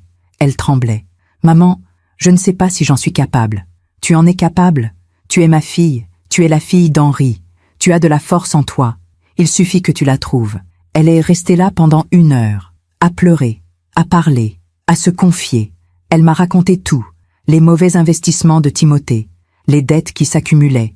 Les menaces de la banque. Et surtout, la pression qu'il exerçait sur elle. Si tu ne m'aides pas, on va tout perdre. Et ce sera ta faute. Il la manipulait. Depuis des mois. Des années peut-être. Il utilisait sa peur, sa culpabilité, son amour. Quand elle est partie, elle m'a dit « Maman, je vais réfléchir. Je te promets, je vais réfléchir. » Je l'ai serrée dans mes bras. « Prends ton temps. Mais souviens-toi, tu n'es pas obligé de porter les erreurs de quelqu'un d'autre, même si c'est ton mari. » Cette nuit-là, j'ai regardé les écrans. Mathilde est rentrée chez elle. Timothée était là. Ils se sont disputés, violemment. Je ne pouvais pas entendre ce qu'ils disaient, mais je voyais Mathilde crier, pleurer, et Timothée, froid, impassible. À un moment, il a levé la main.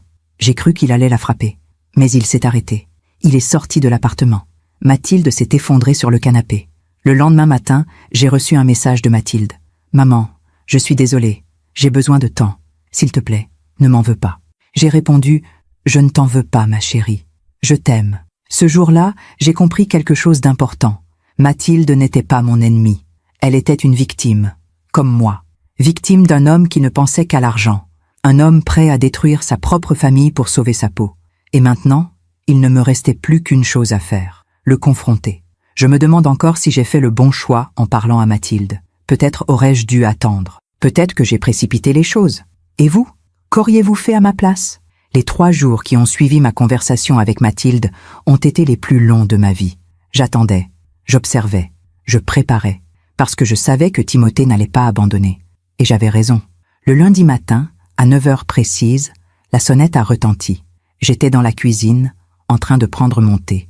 J'ai regardé par la fenêtre, Timothée, avec un homme en costume gris. Le docteur Moreau.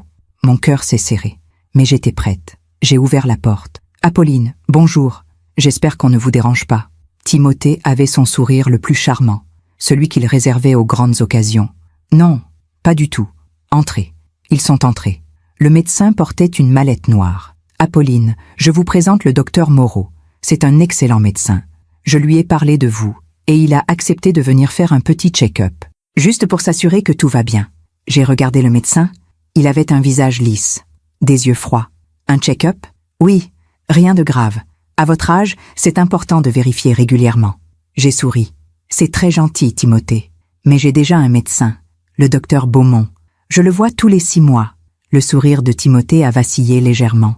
Oui, bien sûr. Mais le docteur Moreau est spécialisé en gériatrie. Il peut faire des examens plus approfondis. Gériatrie? Je n'ai que 62 ans, Timothée. Je ne suis pas encore sénile. Le mot est sorti sec, tranchant. Le docteur Moreau a toussé.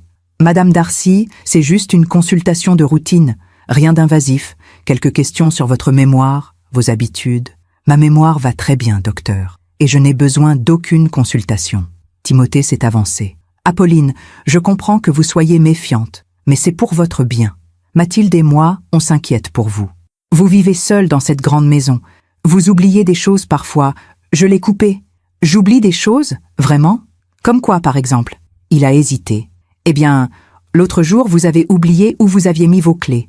C'était il y a 6 mois, Timothée, et je les avais laissées dans mon manteau. Ce n'est pas un signe de démence. Apolline, ne le prenez pas comme ça. On veut juste... Vous voulez quoi, exactement? Me faire déclarer incapable? Prendre le contrôle de mes biens? Vendre ma maison? Le silence est tombé comme une pierre. Le docteur Moreau a regardé Timothée. Timothée m'a regardé, et dans ses yeux, j'ai vu quelque chose que je n'avais jamais vu avant. De la colère, pure, froide. Qui vous a dit ça? Sa voix était basse, menaçante. Personne ne m'a rien dit. Je ne suis pas stupide, Timothée. J'ai vu les documents que vous vouliez me faire signer. J'ai entendu vos conversations. Vous avez entendu... Comment? J'ai souri. Peu importe. Ce qui compte, c'est que je sais. Je sais tout. Les dettes, les 800 000 €, le faux certificat médical, la procuration, la vente de la maison. Tout. Timothée a pâli. Le docteur Moreau a fait un pas vers la porte. Je crois que je vais y aller. Visiblement, mes services ne sont pas nécessaires. Bonne idée, docteur, ai-je dit. Et si j'étais vous, je ferais attention. Établir un faux certificat médical, c'est un délit. Vous pourriez perdre votre licence. Il est sorti sans un mot. Timothée et moi sommes restés seuls. Il me regardait, les mâchoires serrées, les poings fermés. Vous avez tout gâché. Gâché quoi? Votre petit plan pour me voler? Je ne voulais pas vous voler. Je voulais juste emprunter, le temps de régler mes affaires. Emprunter? En me faisant déclarer incapable? En prenant le contrôle de mes comptes? En vendant ma maison sans mon accord? C'était pour Mathilde, pour qu'elle ne perde pas tout. Mathilde n'a rien à perdre. C'est vous qui avez tout perdu. Par cupidité, par bêtise. Il s'est avancé vers moi. Je n'ai pas reculé. Vous ne comprenez pas. J'ai des créanciers, des gens dangereux. Si je ne rembourse pas, ce n'est pas mon problème. Vous avez fait vos choix. Assumez-les. Apolline, s'il vous plaît. Je vous en supplie. Signez juste une procuration temporaire. Le temps que je vende quelques actions. Que je rembourse mes dettes. Après, je vous laisse tranquille. Non, non, non, je ne signerai rien. Jamais. Vous pouvez supplier, menacer, mentir. Je ne céderai pas. Il m'a regardé, et j'ai vu dans ses yeux le moment exact où il a compris. Il avait perdu. Très bien. Il a pris sa veste. Très bien. Vous avez gagné, Apolline. Mais ne comptez plus sur Mathilde, parce que je vais tout lui dire. Je vais lui dire que c'est vous qui refusez de nous aider, que c'est vous qui préférez votre argent à votre propre fille. Mathilde sait déjà tout. Il s'est figé. Quoi? Je lui ai parlé. Il y a 3 jours. Elle sait ce que vous essayez de faire, et elle sait que vous l'avez manipulée. Vous lui avez parlé? Oui. Et maintenant, c'est elle qui doit choisir, entre vous et moi. Il est devenu livide. Si elle me quitte, je n'aurai plus rien. Plus rien. Alors peut-être que vous auriez dû y penser avant. Il est parti sans un mot. J'ai fermé la porte derrière lui, et je me suis effondrée sur le canapé. Mes jambes tremblaient. Mon cœur battait à tout rompre. J'avais gagné. Mais à quel prix? Le soir même, Mathilde m'a appelée. Elle pleurait. « Maman, Timothée vient de partir. Il a pris ses affaires. Il a dit qu'il me quittait. Oh, ma chérie, il a dit que c'était ma faute. que j'avais tout gâché, que je l'avais trahi. Mathilde, écoute-moi, ce n'est pas ta faute. Tu as fait ce qui était juste, mais j'ai tout perdu, maman. Mon mari, mon appartement, tout. Non, tu n'as pas tout perdu. Tu m'as, et tu as ta dignité. Elle a sangloté. Est-ce que je peux venir? S'il te plaît. Je ne veux pas rester seule ce soir. Bien sûr, ma chérie. Viens, je t'attends. 1 heure plus tard, Mathilde est arrivée. Elle avait les yeux rouges, les cheveux défaits. Elle portait un simple jean et un pull. Je l'ai serrée dans mes bras. Viens, je vais te préparer ta chambre. Nous sommes montés à l'étage. J'ai ouvert la porte de son ancienne chambre. Tout était resté comme avant. Son lit, ses livres, ses affiches au mur. Elle s'est assise sur le lit. Elle a regardé autour d'elle. Je me souviens de cette chambre. J'y ai passé toute mon enfance. Tu peux y rester aussi longtemps que tu veux. Elle a levé les yeux vers moi. Maman, je suis désolée. Pour tout, pour ne pas t'avoir défendu, pour avoir laissé Timothée. Je me suis assise à côté d'elle. Chut, c'est fini maintenant. Je ne sais pas comment j'ai pu être aussi aveugle. L'amour rend aveugle. C'est normal. Mais tu as vu, toi, tu as vu qui il était vraiment. Parce que j'étais à l'extérieur. Toi, tu étais à l'intérieur. C'est toujours plus difficile de voir quand on est trop proche. Elle est restée chez moi cette nuit-là, et la nuit suivante, et celle d'après. Petit à petit, elle reprenait des couleurs. Elle retournait au cabinet d'avocat, elle voyait ses amis, elle recommençait à sourire, mais je savais qu'elle souffrait encore. 2 semaines plus tard, j'ai reçu une lettre, de Timothée. Une lettre manuscrite, longue. Il s'excusait. Il disait qu'il avait eu tort, qu'il regrettait. Il demandait à Mathilde de lui pardonner, de lui donner une seconde chance. Je t'aime, Mathilde. Je sais que j'ai fait des erreurs, mais je peux changer. Donne-moi une chance de te le prouver. Mathilde a lu la lettre, en silence, puis elle l'a posée sur la table. Qu'est-ce que tu en penses, maman? Ce que j'en pense n'a pas d'importance. C'est ta vie, c'est ton choix. Mais toi, tu lui pardonnerais? J'ai réfléchi. Non, parce que pardonner, ce n'est pas oublier. Et ce que Timothée a essayé de faire, ce n'était pas une erreur, c'était un choix calculé, délibéré. Tu crois qu'il peut changer? Je ne sais pas, peut-être. Mais est-ce que tu es prête à prendre ce risque? Elle a regardé la lettre, longtemps. Puis elle l'a pliée. Non, je ne suis pas prête. Le lendemain, Mathilde a demandé le divorce. Elle a contacté un avocat. Elle a lancé la procédure. Timothée a essayé de la contacter, par téléphone, par message, par email. Mais elle ne répondait pas. 1 mois plus tard, Mathilde a reçu une notification de la banque. L'appartement qu'elle partageait avec Timothée avait été saisi. Il n'avait pas payé les traites depuis 6 mois. Tout était perdu. Mathilde est venue me voir, la lettre à la main. « Maman, je n'ai plus rien. Plus d'appartement, plus d'économie, plus rien. Je l'ai prise dans mes bras. Tu as moi. Tu as cette maison. Et ça, personne ne pourra te l'enlever. » Elle a pleuré. Mais cette fois, ce n'étaient pas des larmes de désespoir, c'étaient des larmes de soulagement. Ce soir-là, nous avons dîné ensemble, dans la cuisine, comme avant. Mathilde a préparé une omelette. J'ai fait une salade. Nous avons mangé en silence. Un silence paisible, réconfortant. Et pour la première fois depuis des mois, j'ai senti que ma maison était redevenue un foyer. Mais je savais que ce n'était pas fini. Timothée avait perdu sa femme, son appartement, sa vie. Et les hommes acculés sont souvent les plus dangereux. Je ne savais pas encore ce qui allait se passer. Mais je sentais que le pire était peut-être à venir. Je me demande encore si j'ai fait le bon choix en confrontant Timothée. Peut-être aurais-je dû porter plainte directement. Peut-être aurais-je dû être plus prudente. Et vous? Qu'auriez-vous fait à ma place? Les semaines qui ont suivi ont été étranges. Mathilde vivait avec moi. Elle avait repris son travail au cabinet. Elle reconstruisait sa vie, lentement, doucement. Et moi, je pensais que c'était fini, que Timothée avait compris, qu'il avait accepté sa défaite. Mais j'avais tort. 2 mois après notre confrontation, j'ai commencé à remarquer des choses, des petites choses, insignifiantes en apparence, des appels anonymes, la nuit, à 3 heures du matin. Quand je décrochais, personne ne répondait. Des lettres sans expéditeur, glissées dans ma boîte aux lettres, des lettres vides, juste une feuille blanche. Une fois, en rentrant de mes courses, j'ai trouvé la porte du jardin ouverte. Je l'avais fermée pourtant, j'en étais certaine. Au début, j'ai pensé que c'était le hasard, le vent, mon imagination. Mais Mathilde aussi avait remarqué. « Maman, tu as vu? Quelqu'un a fouillé dans la boîte aux lettres. Les courriers sont tous mélangés. Tu es sûre? » « Oui, je les avais rangés hier soir. Maintenant, ils sont en désordre. Nous nous sommes regardés. et nous avons compris en même temps. Timothée. Un soir, en rentrant du travail, Mathilde a reçu un message. Un numéro inconnu. « Tu crois que tu peux tout recommencer? Tu crois que je vais te laisser tranquille ?» Elle m'a montré le message. Ses mains tremblaient. « C'est lui? C'est forcément lui? Bloque ce numéro. » Je l'ai déjà fait, mais il en utilise d'autres. Il m'a envoyé 15 messages aujourd'hui, de numéros différents. 15? Oui, des menaces, des insultes. Il dit que c'est ma faute si sa vie est détruite, que je vais le payer. J'ai pris son téléphone, j'ai lu les messages. Ils étaient violents, haineux. Tu m'as tout pris, tu vas voir ce que ça fait de tout perdre. Ta mère et toi, vous allez regretter. Je vais récupérer ce qui m'appartient. Mon sang s'est glacé. Le lendemain, j'ai appelé Maître Roussel. Maître, Timothée harcèle Mathilde. Il lui envoie des messages menaçants. Il vient rôder autour de la maison. Vous avez des preuves? Oui, les messages et les appels anonymes. Parfait. Allez porter plainte, immédiatement, pour harcèlement. Et demander une ordonnance de protection. Une ordonnance de protection? Oui, cela interdira à Timothée de vous approcher, vous et Mathilde. S'il enfreint cette ordonnance, il ira en prison.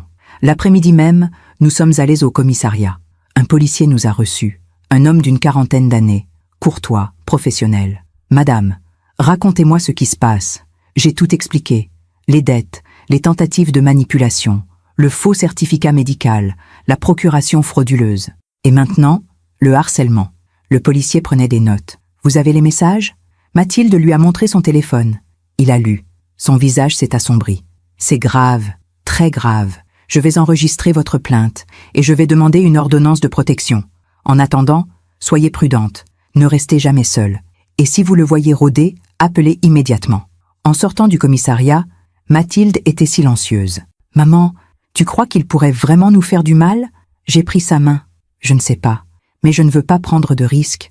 Les jours suivants, nous avons été vigilantes. J'ai fait installer un nouveau système d'alarme, avec des capteurs sur toutes les portes et fenêtres. J'ai gardé les caméras actives, jour et nuit, et j'ai contacté Madame Leclerc. « Madame Leclerc, si vous voyez Timothée rôder près de chez moi, appelez-moi, immédiatement. Comptez sur moi, Madame Darcy. » Je surveille. Une semaine plus tard, l'ordonnance de protection a été accordée. Timothée n'avait plus le droit de s'approcher à moins de 100 mètres de la maison, ni de nous contacter. S'il enfreignait cette ordonnance, il serait arrêté. Mathilde a poussé un soupir de soulagement. Peut-être que maintenant, il va nous laisser tranquilles. Je l'espère. Mais au fond de moi, je savais que ce n'était pas fini. 2 semaines après l'ordonnance, j'ai reçu un appel de la banque. « Madame Darcy, ici Monsieur Renaud, de la Banque nationale. Je vous appelle au sujet d'une demande de prêt qui a été faite en votre nom. » Un prêt? Je n'ai demandé aucun prêt. C'est bien ce que je pensais. Quelqu'un a essayé d'obtenir un crédit de 50 000 € en utilisant votre identité. Heureusement, nous avons détecté l'anomalie. Mais je voulais vous prévenir. Quelqu'un a essayé d'usurper mon identité? Oui, je vous conseille de porter plainte. Et de surveiller vos comptes de prêt. J'ai raccroché. Timothée. Encore lui. Il ne lâchait pas. Cette fois, j'ai appelé la police directement. Monsieur l'agent, Timothée Leblanc a essayé d'obtenir un prêt frauduleux en mon nom. Il enfreint l'ordonnance de protection. Nous allons ouvrir une enquête, madame, et nous allons le convoquer. Le convoquer? Mais il devrait être arrêté. Madame, nous devons suivre la procédure. Nous allons d'abord vérifier les faits. Puis nous agirons en conséquence. J'ai raccroché, frustré. La justice était lente, trop lente. Ce soir-là, Mathilde et moi avons dîné en silence. Elle était inquiète. Je le voyais. Maman, et si la police ne fait rien, et s'il continue? Alors, on continuera à se protéger. On continuera à vivre. On ne le laissera pas gagner. Mais jusqu'à quand? Jusqu'à ce qu'il comprenne. Jusqu'à ce qu'il abandonne. Ou jusqu'à ce que la justice fasse son travail. Elle a hoché la tête. Mais je voyais bien qu'elle avait peur. Moi aussi j'avais peur. Mais je ne voulais pas le montrer. Une nuit, vers 2 heures du matin, l'alarme s'est déclenchée. Un bruit strident, assourdissant. Je me suis réveillée en sursaut. Mathilde est arrivée en courant dans ma chambre. « Maman, qu'est-ce qui se passe ?»« Je ne sais pas. Reste ici. J'appelle la police. J'ai composé le 17, les mains tremblantes. « Allô? Police? Quelqu'un a essayé d'entrer chez moi. Avenue Foch. S'il vous plaît, venez vite. Une patrouille arrive, madame. Ne sortez pas. Restez à l'intérieur. » Mathilde et moi nous sommes enfermés dans ma chambre, le cœur battant. 15 minutes plus tard, nous avons entendu des sirènes. La police. 2 agents sont entrés. Ils ont inspecté la maison, le jardin, les portes, les fenêtres. Madame, quelqu'un a essayé de forcer la porte du jardin, mais l'alarme l'a fait fuir. Vous avez vu quelqu'un? Non. Il était déjà parti quand nous sommes arrivés. Mais regardez, il m'a montré quelque chose par terre, près de la porte, un morceau de tissu, déchiré, accroché au portail. On va analyser ça. Peut-être qu'on pourra identifier la personne. Le lendemain matin, j'ai reçu un appel de la police. Madame Darcy, nous avons identifié l'ADN sur le tissu. C'est bien Timothée Leblanc. Nous l'avons convoqué. Il doit se présenter au commissariat demain. Et s'il ne vient pas, alors nous irons le chercher. Timothée ne s'est pas présenté. 2 jours plus tard, la police est allée à son adresse. Mais il avait disparu. Son appartement était vide. Ses affaires parties. Personne ne savait où il était. Mathilde a paniqué. « Maman, il a disparu. Ça veut dire qu'il va revenir. Il va essayer quelque chose de pire. On ne sait pas. Peut-être qu'il a fui. Peut-être qu'il a quitté Paris. Ou peut-être qu'il se cache, en attendant le bon moment. Cette nuit-là, j'ai pris une décision. Je ne pouvais pas vivre dans la peur. Je ne pouvais pas laisser Timothée contrôler ma vie. Il fallait que je fasse quelque chose de définitif. Le lendemain matin, j'ai appelé Maître Roussel. « Maître, je veux modifier mon testament. » « Modifier ? Dans quel sens ? Je veux tout léguer à Mathilde. La maison, les comptes, tout. Mais avec une clause spéciale. Une clause qui stipule que si quelque chose m'arrive, Timothée ne pourra jamais, en aucun cas, bénéficier de quoi que ce soit, même indirectement. C'est une sage décision. Je vais préparer les documents. 3 jours plus tard, je suis allé chez le notaire. J'ai signé le Nouveau Testament, en présence de témoins, en toute légalité. Maintenant, même si Timothée essayait de me faire du mal, il ne gagnerait rien, rien du tout. Ce soir-là, j'ai ressenti quelque chose d'étrange, une paix, une sérénité. J'avais fait tout ce que je pouvais. J'avais protégé ma fille, j'avais protégé mon patrimoine. Maintenant, il ne me restait plus qu'à attendre. Attendre que la justice fasse son travail. Attendre que Timothée comprenne qu'il avait perdu. Définitivement. Mathilde est venue me voir dans le salon. Elle s'est assise à côté de moi. « Maman, merci. Pourquoi tu me remercies? Pour tout. Pour m'avoir ouvert les yeux. Pour m'avoir accueilli. Pour m'avoir protégée. Tu es ma fille. C'est normal. » Non, ce n'est pas normal. Beaucoup de mères auraient refusé de m'aider après ce que j'ai fait. Après t'avoir trahi. Tu ne m'as pas trahi, Mathilde. Tu as été manipulée. C'est différent. Elle a posé sa tête sur mon épaule. « Je t'aime, maman. Je t'aime aussi, ma chérie. » Cette nuit-là, j'ai repensé à tout ce qui s'était passé. Aux mensonges, aux manipulations, aux menaces. Et j'ai compris quelque chose. La justice ne viendrait peut-être pas de la police. Elle ne viendrait peut-être pas des tribunaux. Elle viendrait du temps. Le temps qui finit toujours par révéler la vérité. Le temps qui finit toujours par rendre à chacun ce qu'il mérite. Et j'avais confiance. Confiance que Timothée finirait par payer pour ce qu'il avait fait. Pas par ma main, pas par ma volonté, mais par les conséquences naturelles de ses propres choix. Pendant que je raconte tout cela, je me demande d'où vous m'écoutez. Écrivez le nom de votre ville en commentaire. Cela me ferait du bien de savoir que je ne suis pas seule dans cette histoire. 6 mois ont passé. 6 mois sans nouvelles de Timothée. La police le cherchait toujours, mais il semblait avoir disparu. Mathilde et moi avions repris une vie normale. Ou presque. Elle travaillait. Je m'occupais de mon jardin. Nous dînions ensemble le soir. Et lentement, la peur s'est dissipée. Un matin de printemps, j'étais dans le jardin en train de planter des pivoines.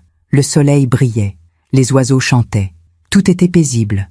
Madame Leclerc est apparue à la clôture. « Bonjour, Madame Darcy. Bonjour, Madame Leclerc. Comment allez-vous? » « Très bien. Et vous? Vous avez l'air en pleine forme. »« Je vais bien. Enfin, mieux qu'avant. » Elle a souri. « Vous savez, j'ai pensé à vous l'autre jour.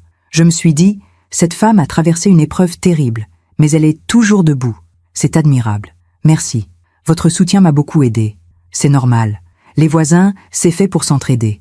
Nous avons parlé quelques minutes. De tout et de rien. Du printemps, des roses, de la vie. Puis elle est repartie. Cet après-midi-là, Mathilde est rentrée du travail plus tôt que d'habitude. Elle avait l'air étrange, troublée. « Maman, j'ai reçu un appel aujourd'hui. »« Un appel?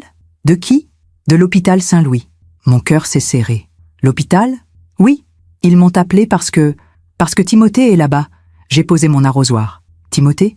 À l'hôpital? » ?»« Oui, il a été admis il y a 3 jours, en soins intensifs. » « Qu'est-ce qui lui est arrivé? » Elle a hésité. « Il a fait une tentative de suicide. Le silence est tombé. Je me suis assise sur le banc du jardin. Mes jambes ne me portèrent plus. Une tentative de suicide? Oui, il a avalé des médicaments. Beaucoup de médicaments. Un voisin l'a trouvé inconscient dans son appartement. Mais je croyais qu'il avait disparu. Il s'était caché, dans un studio minable, dans le 19e arrondissement. Apparemment, il vivait là depuis des mois. Mon Dieu, Mathilde s'est assise à côté de moi. L'infirmière m'a dit qu'il voulait me voir. Il a demandé après moi. « Et toi, tu veux le voir ?» Elle a regardé le ciel. Je ne sais pas. Une partie de moi a envie de le voir, de comprendre. Mais une autre partie a peur. Oui, j'ai pris sa main. « Mathilde, quoi que tu décides, je te soutiendrai. Si tu veux y aller, j'irai avec toi. Si tu ne veux pas, je comprendrai. » Elle a réfléchi longtemps.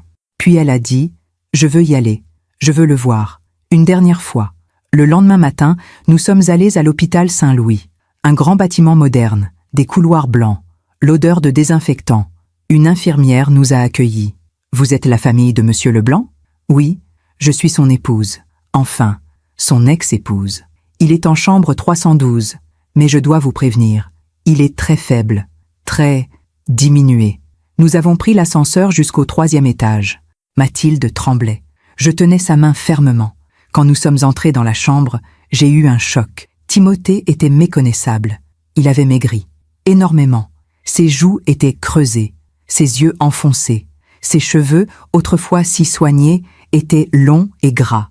Il était allongé sur le lit, relié à des tubes, à des machines. Il a tourné la tête vers nous. « Mathilde !» Sa voix était faible, rauque. Mathilde s'est approchée, lentement. « Timothée, tu es venu ?» « Oui. » Il a fermé les yeux. Des larmes ont coulé sur ses joues. « Je suis désolée. Je suis tellement désolée. » Mathilde ne disait rien. Elle le regardait. « J'ai tout gâché. Tout perdu. Tout. Oui, tu as tout gâché. » Il a ouvert les yeux. « Je sais que je ne mérite pas ton pardon, ni celui de ta mère, mais je voulais que tu saches que je regrette. Vraiment. » Mathilde a hoché la tête. « Qu'est-ce qui s'est passé, Timothée? Comment tu en es arrivé là ?» Il a regardé le plafond. « Après ton départ, après l'ordonnance de protection, j'ai tout perdu. Mon travail, mon appartement, mes amis, tout le monde m'a tourné le dos. Les créanciers me poursuivaient. J'ai dû me cacher. Je vivais dans un studio sans chauffage. Je mangeais une fois par jour. Il s'est arrêté. Sa voix tremblait. Et puis un soir, j'ai réalisé ce que j'avais fait, ce que j'étais devenu. Un monstre, un homme qui avait essayé de voler sa belle-mère, de manipuler sa femme, de détruire sa propre famille pour de l'argent. Il a fermé les yeux à nouveau. Et je n'ai plus supporté. Je n'ai plus supporté de vivre avec ça. Alors j'ai avalé tout ce que j'avais, tous les médicaments. Je voulais juste disparaître. Mathilde s'est assise sur la chaise à côté du lit. « Timothée, pourquoi tu as fait tout ça? Pourquoi tu as menti? Pourquoi tu nous as manipulés? » Parce que j'avais peur. Peur de perdre. Peur d'échouer. J'ai grandi dans une famille pauvre. Mon père était alcoolique. Ma mère travaillait jour et nuit pour nous nourrir. J'ai toujours juré que je ne serais jamais comme eux, que je réussirais, que j'aurais de l'argent, du respect. Il a toussé. L'infirmière est entrée, a vérifié les machines, puis est repartie. Et quand j'ai perdu cet argent à la banque, quand j'ai compris que j'allais tout perdre, je suis devenu fou. J'ai pensé que si je pouvais juste récupérer un peu d'argent, juste assez pour rembourser mes dettes, tout redeviendrait normal. Mais ce n'était pas ton argent, Timothée. C'était celui de ma mère. Je sais. Mais à ce moment-là, je ne voyais plus rien. Je ne pensais qu'à sauver ma peau. Je suis resté en retrait. J'écoutais. Et malgré tout ce qu'il avait fait, malgré toute la douleur qu'il nous avait causée, j'ai ressenti quelque chose d'inattendu. De la pitié. Pas du pardon. Pas encore. Mais de la pitié. Parce que l'homme qui était allongé dans ce lit n'était plus le Timothée charmant et manipulateur que j'avais connu. C'était un homme brisé, détruit par ses propres choix. Mathilde s'est levée. « Timothée, je ne peux pas te pardonner. Pas maintenant, peut-être jamais. Mais je voulais que tu saches que je ne te souhaite pas de mal. Je veux juste que tu te reconstruises, loin de moi, loin de ma mère. » Il a hoché la tête. « Je comprends. Et je te remercie d'être venu. C'est plus que ce que je méritais. » Mathilde s'est tournée vers moi. « Maman, tu veux lui dire quelque chose ?» J'ai regardé Timothée. Cet homme qui avait essayé de me voler ma maison, ma dignité, ma vie. Et j'ai dit calmement, « Timothée, je ne vous pardonne pas, mais je ne vous en veux plus. La vie vous a déjà rendu ce que vous nous avez fait, et c'est une punition bien plus grande que tout ce que j'aurais pu imaginer. » Il a fermé les yeux. Une larme a coulé. « Ah, merci Apolline, merci d'être venue. Nous sommes sortis de l'hôpital en silence. » Mathilde pleurait doucement. « Maman, je ne m'attendais pas à ça. Je pensais que j'allais le haïr. Mais quand je l'ai vu comme ça, si faible, si détruit, j'ai juste eu de la peine. C'est normal, ma chérie. C'est humain. Tu crois qu'il va s'en sortir? Je ne sais pas, mais ce n'est plus notre problème. Il a fait ses choix. Maintenant, il doit vivre avec les conséquences. » 3 semaines plus tard, j'ai reçu une lettre de l'hôpital. Timothée était sorti des soins intensifs. Il avait été transféré dans un centre de réhabilitation psychiatrique. Il allait suivre un traitement, une thérapie, et il avait demandé à ce qu'on me transmette un message. « Madame Darcy, je sais que je ne mérite pas votre pardon, mais je voulais que vous sachiez que je vais passer le reste de ma vie à essayer de devenir un meilleur homme. Pas pour vous, pas pour Mathilde, mais pour moi. Parce que je ne veux plus jamais être celui que j'ai été. Merci de m'avoir montré, par votre dignité, ce que signifie vraiment être humain. Timothée. » J'ai replié la lettre et je l'ai rangée dans un tiroir. Ce soir-là, Mathilde et moi avons dîné sur la terrasse. Le soleil se couchait. Le ciel était rose et doré. « Maman, tu crois que Timothée va vraiment changer ? » Je ne sais pas. Peut-être, ou peut-être pas, mais ce n'est plus notre responsabilité. Tu ne regrettes rien ? Non. Je regrette juste de ne pas avoir vu plus tôt, de ne pas t'avoir protégée plus tôt. Tu m'as protégée, maman, à ta manière, au bon moment. Elle a pris ma main. Et maintenant, qu'est-ce qu'on fait? Maintenant, on vit, on profite, on reconstruit. Elle a souri. Oui, on reconstruit. Les mois ont passé. Mathilde a définitivement divorcé. Elle a retrouvé sa joie de vivre. Elle a même rencontré quelqu'un, un avocat du cabinet, un homme gentil, respectueux. Moi, j'ai continué à m'occuper de mon jardin, de ma maison, de mes souvenirs. Et parfois, en regardant la photo d'Henri et moi sur le mur, je lui disais « Henri, j'ai tenu bon.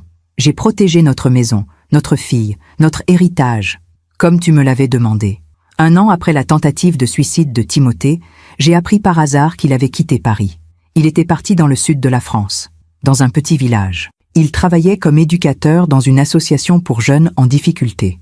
Il avait tout recommencé, loin de nous, loin de son ancienne vie. Et pour la première fois, j'ai pensé, peut-être qu'il a vraiment changé. Peut-être que la vie lui a donné une seconde chance. Mais ce qui comptait, ce n'était pas ce qu'il était devenu. C'était ce que nous étions devenus, Mathilde et moi. Plus fortes, plus lucides, plus unies. Nous avions traversé la tempête et nous en étions sortis vivantes. Et j'ai compris quelque chose d'essentiel. La justice ne vient pas toujours des tribunaux. Elle ne vient pas toujours de la vengeance. Elle vient du temps, du karma, des conséquences naturelles. Timothée avait voulu me voler ma vie. Et finalement, c'est lui qui avait tout perdu. Sa femme, son travail, sa santé, sa dignité. Non pas parce que je l'avais puni, mais parce que ses propres choix l'avaient détruit. Elle m'avait traité de folle, de sénile, de femme incapable. Des années plus tard, c'est lui qui avait fini dans un hôpital psychiatrique. La vie finit toujours par rendre ce qu'on lui donne. Et moi, j'étais toujours là, dans ma maison, dans mon jardin, avec ma fille, debout, digne, en paix. Je me demande encore si j'ai fait le bon choix. Et vous? Qu'auriez-vous fait à ma place? Auriez-vous eu pitié ou auriez-vous continué à le haïr? Aujourd'hui, j'ai 65 ans. 3 ans se sont écoulés depuis cette nuit où j'ai installé des caméras dans ma propre maison. 3 ans depuis que j'ai découvert la vérité sur Timothée. Et 3 ans depuis que j'ai choisi de me battre plutôt que de me soumettre. Je suis assise dans mon jardin, sur ce même banc où Henri et moi passions nos soirées d'été. Les pivoines sont en fleurs, roses, blanches, parfaites. Le soleil décline doucement. Le ciel est d'un bleu profond, parsemé de nuages dorés. Mathilde est à l'intérieur. Elle prépare le dîner. J'entends sa voix qui fredonne une chanson. Et pour la première fois depuis longtemps, je me sens légère. Cette histoire, je l'ai gardée pour moi pendant longtemps. Trop longtemps, peut-être. Mais aujourd'hui, j'ai besoin de la raconter. Pas pour me venger, pas pour me plaindre, mais pour que d'autres femmes sachent, pour qu'elles comprennent qu'on peut avoir 60 ans, 65 ans, 70 ans et être manipulée. Qu'on peut être éduquée, intelligente, forte et tomber dans un piège. Parce que les manipulateurs savent comment agir. Ils connaissent nos faiblesses, nos peurs, nos besoins. Et il les utilise. Pendant des mois, j'ai cru que c'était ma faute, que j'étais trop naïve, trop confiante, trop faible. Mais j'ai compris quelque chose avec le temps. Ce n'était pas ma faute, c'était la sienne. Timothée a fait des choix conscients, délibérés. Il a choisi de mentir, de manipuler, de voler. Et moi, j'ai choisi de résister. Quand je repense à cette période, je me revois dans cette chambre d'hôtel, seule, terrifiée, en train de regarder les écrans de mon téléphone. Je me revois en train de trembler, de pleurer, de douter de moi-même. Et je me dis, comment ai-je trouvé la force? La réponse est simple. Henri. Pas le Henri réel, celui qui est parti, mais le Henri que je porte en moi. Ses valeurs, ses principes, sa dignité. Chaque fois que j'avais peur, je me demandais, qu'est-ce qu'Henri aurait fait? Et la réponse était toujours la même. Il se serait battu, avec élégance, avec intelligence, mais il se serait battu. Mathilde sort sur la terrasse. Elle porte un plateau avec 2 tasses de thé. « Maman, tu rêvasses ?» Je souris. « Oui, je pensais à tout ce qui s'est passé. » Elle s'assoit à côté de moi. Elle me tend une tasse. « Tu sais, parfois je me demande ce qui serait arrivé si tu n'avais rien fait. Si tu avais signé ces documents. Nous aurions tout perdu. La maison, l'argent, notre dignité. Et moi, j'aurais vécu toute ma vie avec un homme qui ne m'aimait pas vraiment, qui m'utilisait. Oui, elle boit une gorgée de thé. Merci maman, merci de m'avoir sauvée, même si je ne voulais pas être sauvée à ce moment-là. Tu te serais sauvée toi-même, un jour, j'en suis certaine, peut-être. Mais tu m'as évité des années de souffrance. Je prends sa main, c'est ce que font les mères. Elles protègent, même quand c'est difficile, même quand ça fait mal. Ces dernières années, j'ai beaucoup réfléchi à la vie, à l'amour, à la famille. Et j'ai compris que la famille n'est pas toujours un refuge. Parfois, c'est un champ de bataille. Parfois, ce sont ceux qu'on aime le plus qui nous font le plus de mal. Pas par méchanceté, mais par faiblesse, par peur, par cupidité. Timothée n'était pas un monstre, c'était un homme faible, un homme qui avait peur de perdre, un homme qui avait fait de mauvais choix. Et ces choix ont détruit sa vie. Pas moi, pas Mathilde, pas la police. Ses propres choix. C'est ça le karma. C'est ça la justice naturelle. On finit toujours par payer pour ce qu'on a fait. Pas tout de suite, pas de manière spectaculaire. Mais un jour, la vie vous présente l'addition. Et il faut payer. J'ai appris d'autres choses aussi. J'ai appris que le silence n'est pas toujours de l'or. Parfois, le silence est une prison. J'ai passé des mois à me taire, à accepter, à subir, parce que c'est ce qu'on m'avait appris, parce que c'est ce que font les femmes de ma génération. On garde la paix, on évite les conflits, on se sacrifie, mais à quel prix? Aujourd'hui, si je pouvais parler à la femme que j'étais il y a 3 ans, je lui dirais « Apolline, ouvre les yeux, ne te laisse pas faire, ta gentillesse n'est pas une faiblesse, mais elle ne doit pas te rendre aveugle. Quand quelque chose te semble faux, c'est probablement faux. Quand quelqu'un insiste trop, pose trop de questions, fouille trop dans tes affaires, méfie-toi. Et surtout, ne signe jamais rien sans comprendre. Jamais. Madame Leclerc m'a rendu visite la semaine dernière. Nous avons pris le thé dans le salon, comme 2 vieilles amies. Vous savez, Madame Darcy, j'admire votre courage. Mon courage? Je n'ai rien fait d'extraordinaire. Si, vous vous êtes défendue. Beaucoup de femmes de notre âge auraient abandonné, auraient cédé. J'ai failli céder, plusieurs fois. Mais vous ne l'avez pas fait, et c'est ça qui compte. Elle a souri. Vous êtes un exemple pour toutes les femmes qui pensent qu'à 60 ans, la vie est finie, que c'est trop tard pour se battre. Ce n'est jamais trop tard. Exactement. Mathilde a refait sa vie. Elle a épousé Julien, cet avocat du cabinet. Un homme bon, doux, respectueux. Ils ont acheté un appartement près d'ici. Pas trop grand, pas trop cher, mais chaleureux. Et il y a 2 mois, Mathilde m'a annoncé qu'elle était enceinte, mon premier petit enfant. Quand elle me l'a dit, j'ai pleuré, de joie, de soulagement, parce que cela signifiait que la vie continuait, que malgré tout ce qui s'était passé, il y avait de l'espoir, un nouveau départ, une nouvelle génération. Parfois, je pense à Timothée. Je me demande comment il va, s'il a vraiment changé, s'il est heureux. Je ne lui souhaite pas de mal. Plus maintenant. Je lui souhaite juste la paix, la conscience, la lucidité. Parce qu'au fond, c'est tout ce qu'on peut souhaiter à quelqu'un qui nous a fait du mal, qu'il comprenne, qu'il regrette, qu'il devienne meilleur. Hier soir, j'ai relu le testament que j'ai signé il y a 3 ans. Tout est clair, tout est protégé. Mathilde héritera de la maison, de l'argent, de tout. Et Timothée, même s'il revenait, ne pourrait jamais rien réclamer. C'était important pour moi de savoir que mon héritage, celui qu'Henri et moi avons construit pendant toute une vie, ne tomberait jamais entre de mauvaises mains.